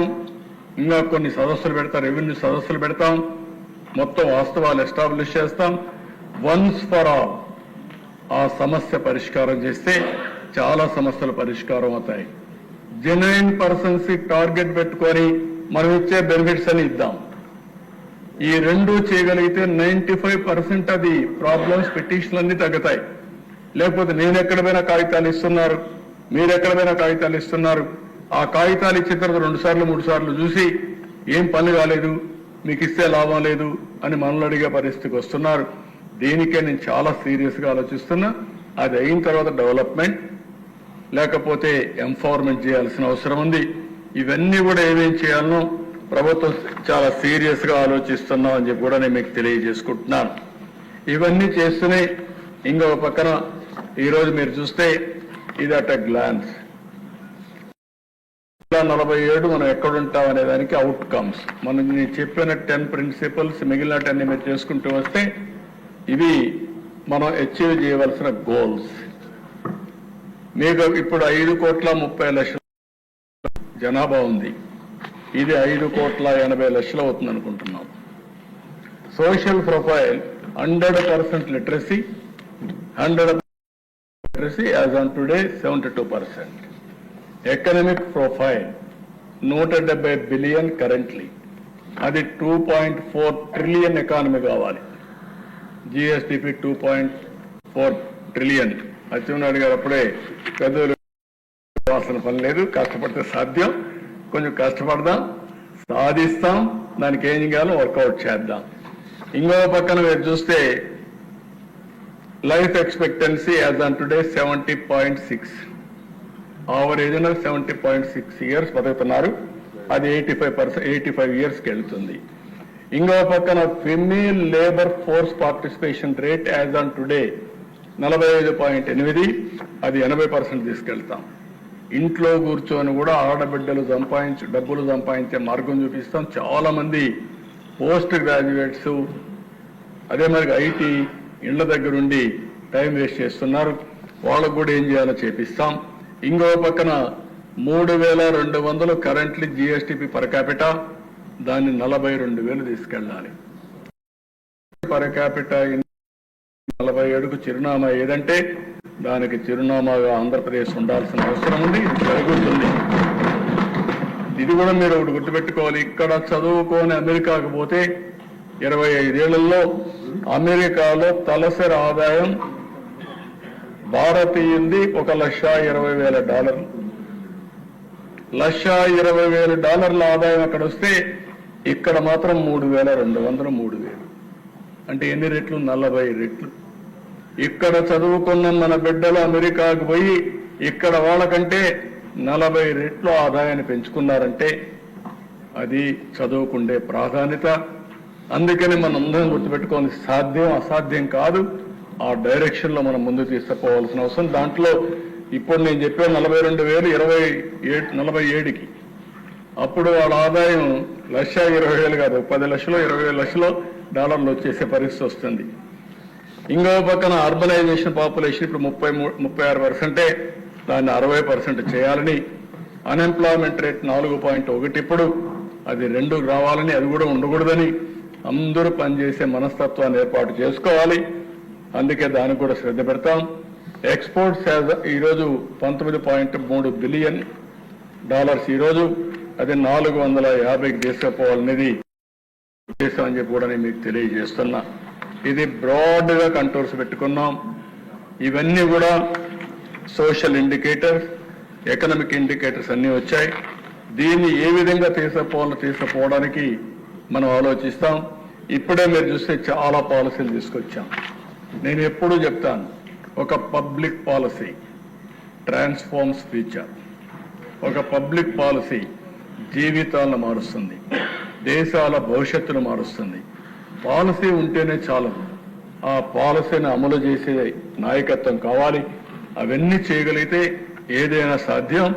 ఇప్పుడే మనం శాండ్ పాలసీ తీసుకొచ్చాం, లిక్కర్ పాలసీ తీసుకొచ్చాం, ఏపీ ఇండస్ట్రియల్ డెవలప్మెంట్ పాలసీ 4.0 తీసుకొచ్చాం, AP MSME entrepreneurship development policy 4.0 తీసుకొచ్చాం, ఏపీ ఫుడ్ ప్రాసెసింగ్ పాలసీ తీసుకొచ్చాం, ఏపీ ఎలక్ట్రానిక్ పాలసీ తీసుకొచ్చాం, ఏపీ ఇండస్ట్రియల్ పార్క్ పాలసీ తీసుకొచ్చాం, AP integrated clean energy policy తీసుకొచ్చాం, ఏపీ టూరిజం పాలసీ తీసుకొచ్చాం, AP sports policy 24-29, AP drone policy, AP water policy, AP skill development policy, scrapping of 2 children చేసి demographic management కోసం ఒక policy తీసుకొచ్చాం.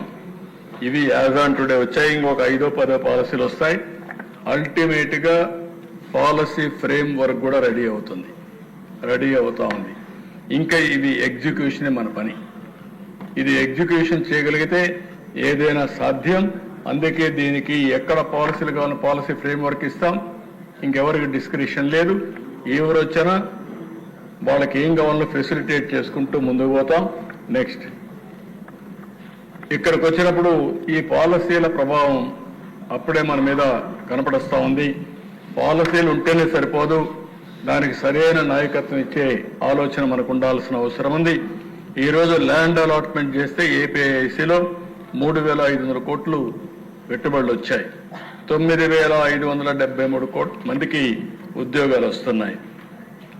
Mallavalli industrial park నాశనం చేస్తే మళ్ళా స్ట్రీమ్ లైన్ చేశాం. 4,000 కోట్లు పెట్టుబడి వస్తుంది. 30,000 మందికి ఉద్యోగాలు వస్తాయి. ఎస్ఐపిబి ఇండస్ట్రీస్ అన్ని కూడా Mittal steel plant, LG electronics ఇవి ఇచ్చాం. 73,000 కోట్ల రూపాయలు ఒకే మీటింగ్లో క్లియర్ చేశాం. దీంట్లో 27,891 మందికి ఉద్యోగాలు వస్తున్నాయి. ఎస్ఐపిబి ఎనర్జీ కింద 11,900 కోట్లు క్లియర్ చేశాం. 6,075 కోట్లు వస్తాయి. 6,075 మందికి ఉద్యోగాలు వస్తాయి. ఎన్టీపీసీ ఇప్పుడే చెప్పాను, పిఎం ఈజ్ లేయింగ్ ఫౌండేషన్ అని 1,81,000 కోట్లకు ఫేజ్ 1, ఫేజ్ 2, ఫేజ్ 3 చేస్తున్నారు. 1,22,500 మందికి ఉద్యోగాలు వస్తాయి. ఎన్హెచ్పిసి 1,00,000 కోట్లు పెట్టుబడి పెడుతున్నారు. 7,000 మందికి ఉద్యోగాలు వస్తాయి. రిలయన్స్ సిబిజీ ఏదైతే ఉందో దానికి 65,000 కోట్లు పెడుతున్నారు. 2,50,000 మందికి ఉద్యోగాలు వస్తున్నాయి. మొత్తం ఇప్పటికి చూస్తే 4,38,400 కోట్ల రూపాయల పెట్టుబడితో 4,53,039 మందికి ఉద్యోగాలు వచ్చే అవకాశం ఉంది. దీన్ని ఎక్కడికక్కడ పర్యవేక్షిస్తున్నాం. ఇప్పుడు మీరందరూ గుర్తుపెట్టుకోవాల్సింది, ఒక పాలసీని ఇవ్వడమే కాకుండా ఆ పాలసీని ఆచరించడంలో, మార్కెట్ చేయడంలో, ప్రాసెస్ చేయడంలో పర్ఫెక్ట్గా చేస్తే అవి సాధ్యం అవుతుంది. ఇప్పుడు సిఆర్డిఏ ఈరోజు డిస్కస్ చేయాల్సింది అమరావతి, మనం డిస్కస్ చేయలేకపోయాం. కానీ దానికి కూడా ప్రణాళిక ఇచ్చాం.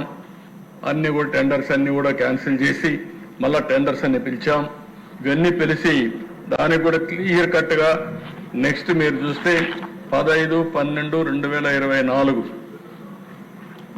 ప్రారంభించి 6 నెలల్లో మీరు కూడా ఎమ్మెల్యేలంతా ఇక్కడే ఎమ్మెల్యే క్వార్టర్స్ మీకు ఇస్తున్నాం. ఎక్కడ సిటీకి పోయే పని లేకుండా, ఎక్కడికో పోయే పని లేకుండా ఎమ్మెల్యే క్వార్టర్స్ లో ఉండి అసెంబ్లీకి వచ్చే పరిస్థితిలో అక్కడ క్లబ్ కానీ అవన్నీ కూడా పెట్టి మీకు ఏ ఇబ్బంది లేకుండా చేయడం కోసం చేస్తున్నాం. ఇది కాకుండా క్వార్టర్స్ అన్ని కూడా group D, group B gazette officers quarters అన్ని 9 నెలల్లో, అంటే 15వ తారీఖు డెడ్ లైన్, అక్కడ టెండర్స్ పూర్తవుతాయి. అక్కడి నుంచి 9 నెలల్లో పూర్తవుతాయి. NGOs, AAS quarters, ministers quarters, judges bungalows ఇవన్నీ కూడా 9 నెలల్లో పూర్తవుతాయి.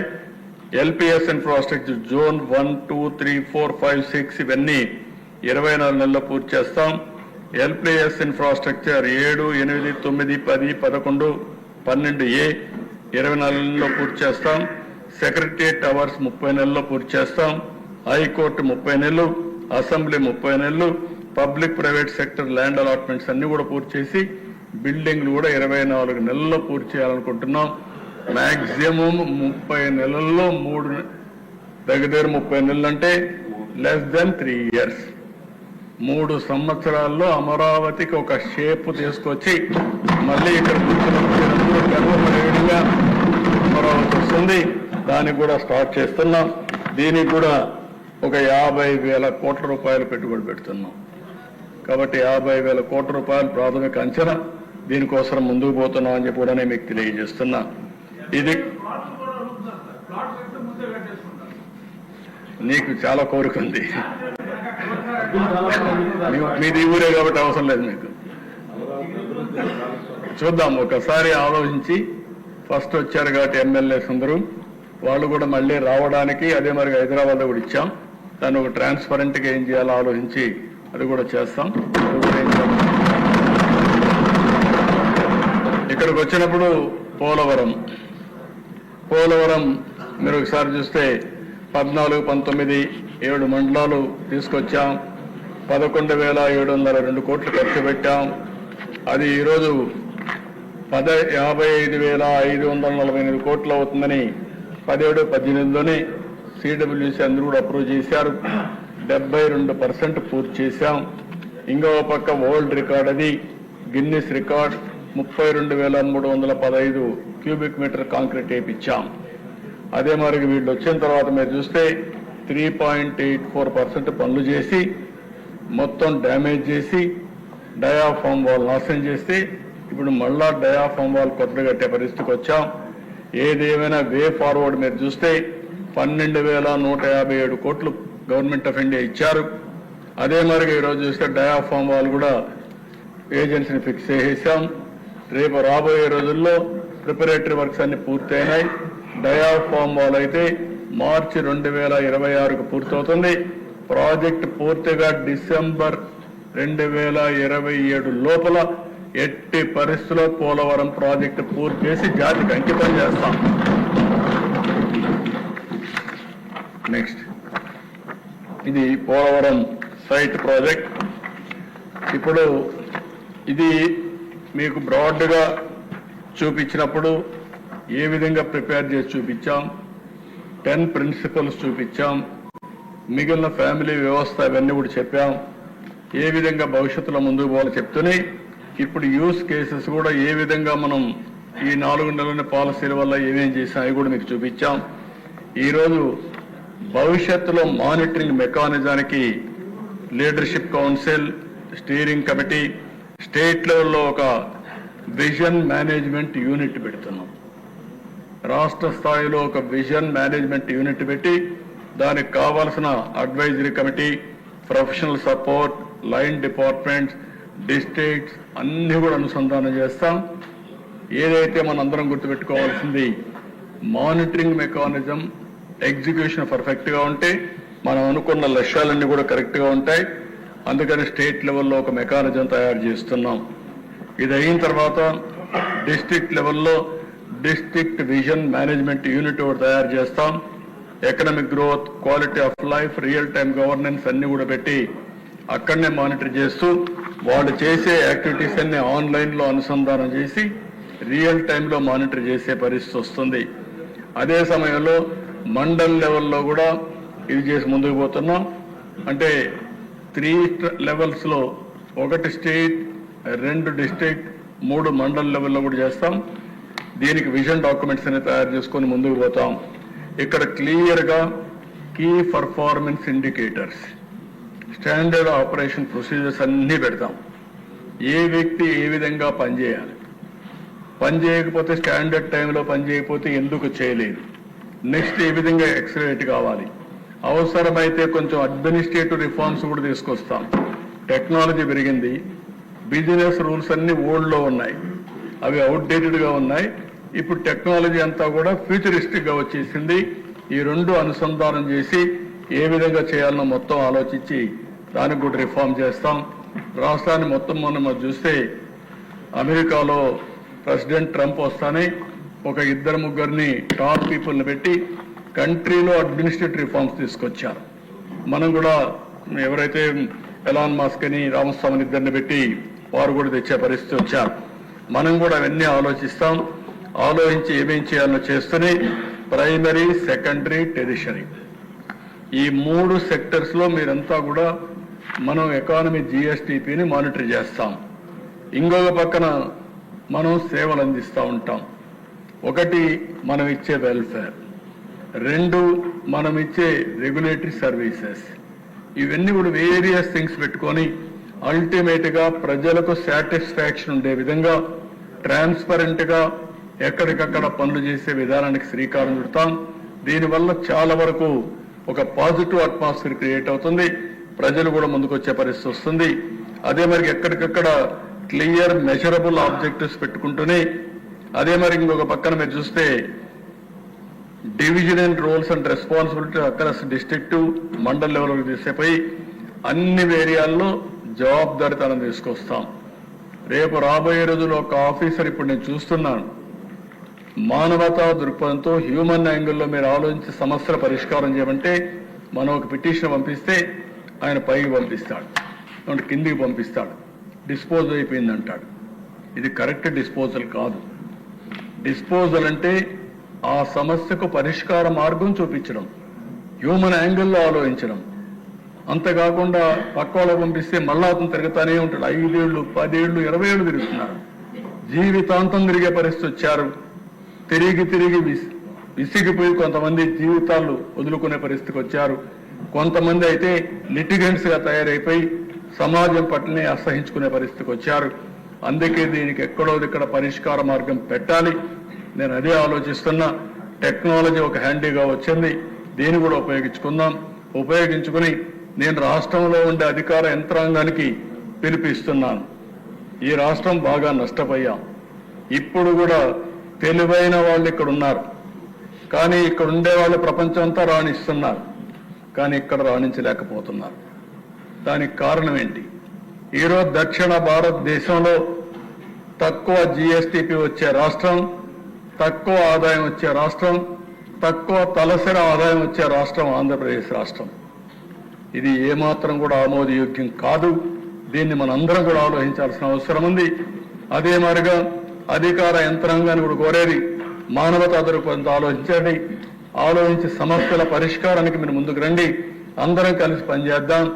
అందరికీ గౌరవించే విధంగా ఒక వ్యవస్థను తీసుకొస్తామని చెప్పి కూడా నేను మీకు తెలియజేస్తున్నా. December 1 నుంచి నేను కూడా గేర్ ఇచ్చాను, పాలసీలు ఇచ్చాం. ఇంకా జవాబుదారీతనం తీసుకొస్తూనే ఎక్కడికక్కడ ప్రజా చైతన్యం ద్వారా మళ్ళీ నెక్స్ట్ లెవెల్ ఆఫ్ అడ్మినిస్ట్రేషన్ తీసుకెళ్తానని చెప్పి కూడా ఈ సభ ద్వారా మీకు అందరికీ తెలియజేస్తున్నా. ఇవి చేస్తూ ఈరోజు ఇంత మునుపు చేశాం. We have done it before. We will do it again. ఇది అసాధ్యం కాదు. మనం చేసిన పని ఈరోజు మీరు చూస్తే హైదరాబాద్ ఒక ఎగ్జాంపుల్, తెలుగు కమ్యూనిటీ ఒక ఎగ్జాంపుల్, తెలుగు డయాస్పోరా ఎన్ఆర్ఎస్ ఒక ఎగ్జాంపుల్. ఇవన్నీ కూడా ఉన్నప్పుడు మనం ఈ రాష్ట్రంలో చేయాలంటే ఒక పాలసీ మేకర్స్గా, ప్రజాప్రతినిధులుగా ప్రజలిచ్చిన మన అధికారాన్ని సద్వినియోగం చేసుకుని ఒక చరిత్ర రాయడానికి శ్రీకారం చుట్టవలసిన బాధ్యత మన మీద ఉంది. దానికోసం మీరందరూ ముందుకు రండి. ఎప్పటికప్పుడు ఈరోజు నేను చెప్పినట్టన్నీ రాష్ట్రానికి నేను ఆలోచిస్తే మీ అందరి మీద మీ నియోజకవర్గం యొక్క బాధ్యత ఉంది. నాకు కూడా నా నియోజకవర్గం బాధ్యత కూడా ఉంది. నా నియోజకవర్గాన్ని నేను అభివృద్ధి చేసుకుని రాష్ట్రం కోసం ఒక ప్రణాళిక తయారు చేశాం. ఇక్కడే డిప్యూటీ సీఎం గారు ఈరోజు లేరు, కానీ వారికి కూడా చెప్పాం. జనసేన, బీజేపీ, తెలుగుదేశం శాసనసభ్యులందరూ ఉన్నాం. మనందరి సమైక్య బాధ్యత, సంయుక్త బాధ్యత. ఏ విధంగా మనం నియోజకవర్గాలను అభివృద్ధి చేద్దాం, పోటీ చేసి అభివృద్ధి చేద్దాం. ఆల్ ఇండికేటర్స్ లో మనం ముందుంటామో దానికి శ్రీకారం చుట్టండి. మీకు పూర్తిగా సహకరించే బాధ్యత ఒక లీడర్గా, మీ యొక్క టీం లీడర్గా నా బాధ్యత.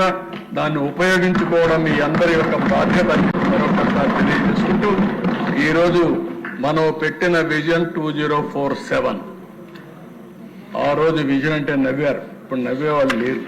ఎందుకంటే నవ్వితే ప్రజలు అసహించుకుంటారు.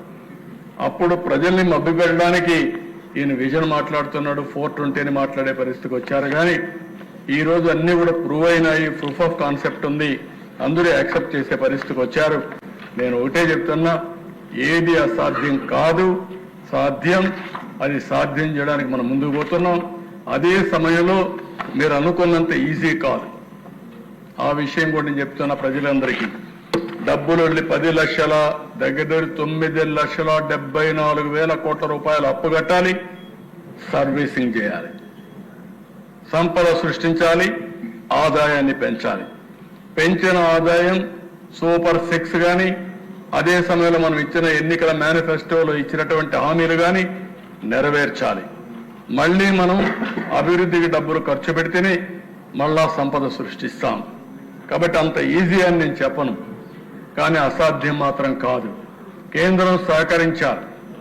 ఒకప్పుడు మీరు చూస్తే ఏదైతే అమరావతిని పూర్తి చేస్తుంటే ఈ రోజుకి అమరావతిలోనే ఒక 10,000, 15,000 కోట్ల రూపాయలు సంవత్సరం ఈ రాష్ట్రానికి ఆదాయం వచ్చేది. ఈరోజు తెలంగాణ రాష్ట్రానికి ఆదాయం ఎక్కడ వస్తుందంటే హైదరాబాద్లో వస్తుంది. కర్ణాటక రాష్ట్రానికి ఆదాయం ఎక్కడ వస్తుందంటే బెంగళూరు నుంచి వస్తుంది. తమిళనాడుకు ఆదాయం ఎక్కడి నుంచి వస్తుందంటే తెలంగాణ చెన్నై నుంచి వస్తుంది. అంటే అలాంటి రాజధాని చేసి 3 ముక్కలు ఆటాడి 5 సంవత్సరాలు క్రూషియల్ టైంని పూర్తిగా దుర్వినియోగం చేసే పరిస్థితికి వచ్చారు. అలాంటి సందర్భాలు చాలా ఉన్నాయి. మనం మాట్లాడుకుంటే ఈరోజు పోలవరం పూర్తి అయి ఉండి కొంతవరకు ఇరిగేషన్ ప్రాజెక్ట్స్ పూర్తి చేసి ఉంటే, ఇరిగేషన్ కానీ మనం నీళ్లు ఇవ్వగలిగితే వ్యవసాయం బాగా అభివృద్ధి అయ్యేది. వ్యవసాయం పెరిగితే రైతులు బాగుపడేవాళ్ళు.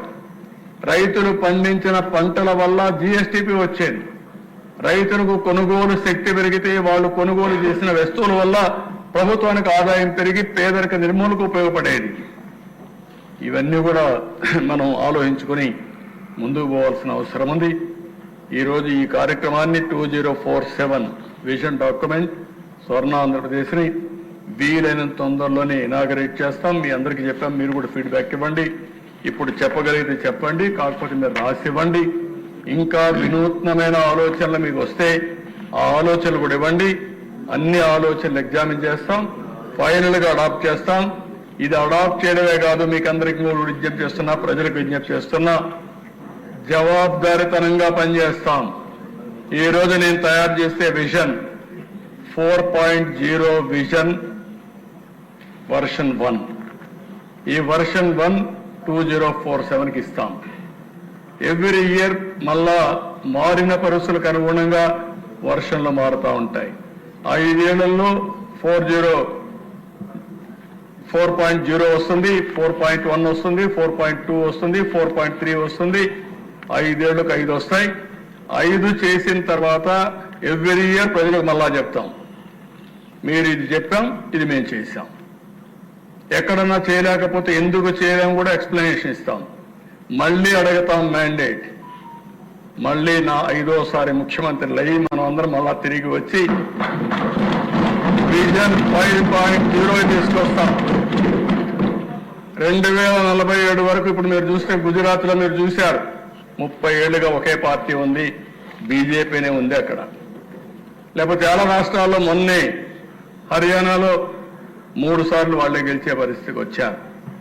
మనము ప్రజల కోసం పనిచేసి ప్రజలను కన్విన్స్ చేసి మన ప్రవర్తన వల్ల మన పనుల వల్ల ప్రజలకు కానీ చైతన్యవంతులు చేయగలిగితే, ప్రజల్ని మోటివేట్ చేయగలిగితే, ప్రాపర్గా చెప్పగలిగితే ఎప్పుడు ఉంటారు. ఇప్పుడు నేను 9వసారి ఎమ్మెల్యే, 10వసారి కూడా అవుతాం.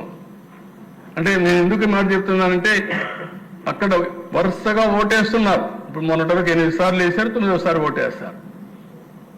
ఓటేసిన ప్రజలకు మనం ఏం చేస్తున్నాం అనేది ఇంపార్టెంట్, మన ప్రవర్తన ఇంపార్టెంట్.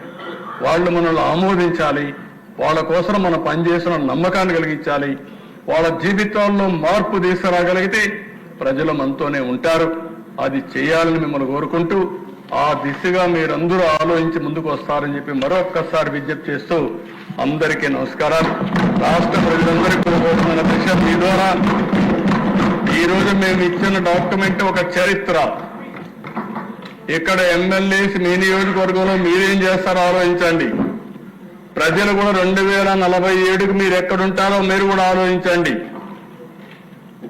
అన్ని విధాల మీకు చేయూతనివ్వడం, అందుబాటులో ఉండడం, అన్ని విధాల అభివృద్ధి చేయడం మా బాధ్యత. చేసినప్పుడు మీరు కూడా భాగస్వాములయ్యి మీరు కూడా చర్చించుకుని మీరు కూడా తదనుగుణంగా ప్రణాళికలు తయారు చేసుకుంటే మీరు కూడా పైకి వచ్చే అవకాశం ఉంటుంది. అది కూడా మీరు ఆలోచించండి. ఇంకా మనం డిస్కస్ చేద్దాం. ఈరోజు టైం తక్కువ ఉంది కాబట్టి నేను ఎక్కువ పోవడం లేదు. ఇంకా ప్రజలు కూడా చర్చిస్తాం. చర్చించి దీనికి ఒక దీర్ఘకాలంలో వాళ్ళందరి భవిష్యత్తుకి ఏం చేయాలో చేస్తామని చెప్పి కూడా తెలియజేసుకుంటూ ప్రజలందరూ కూడా ఒక విజన్ తయారు చేసుకోండి మీ కుటుంబానికి. 2047కు మా కుటుంబం ఇక్కడ ఉండాలి అని మీరు ఒక ఆలోచన చేయండి.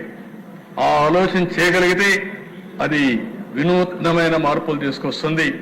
మీ కుటుంబం ఒక ముఖ చిత్రమే మార్చే పరిస్థితి వస్తుంది. ఇది కూడా ఆలోచించాల్సిందిగా కోరుకుంటూ, ఇది ఒక చరిత్ర దశ, దానికోసం ఇది ఇచ్చాం. దీన్ని పూర్తిగా మీరు సహకరించిన దానికి మీకు ఎమ్మెల్యేలందరూ విన్నారు. ఇంకేదైనా డౌట్స్ ఉంటే చెప్పండి, ఒక 5-10 నిమిషాలు. మీరందరూ కూడా తొందరలో ఉంటారు. ఈరోజు ఇంటికి పోవాలని, ఇంటికి పోవడం ఎప్పుడు పోతాం కానీ భోజనం కూడా చేయలేదు. మధ్యాహ్నం నుంచి మీరంతా కూడా 3 అయింది, భోజనం కూడా లేకుండా అందరం కూడా ఇది చేశాం. మనస్ఫూర్తిగా అవకాశాన్ని ఇచ్చిన మీ అందరికీ నమస్కారాలు, ధన్యవాదాలు. అందరికీ నమస్కారం అండి. అది డిప్యూటీ స్పీకర్ గారికి ఇవ్వండి పిటిషన్స్. అందరికీ నమస్కారం అండి. ఆంధ్రప్రదేశ్ శాసనసభ నుండి 2024-25 ఆర్థిక సంవత్సరానికి 3 ఆర్థిక సమితులకు ఈరోజు జరిగిన ఎన్నికల ఫలితాలు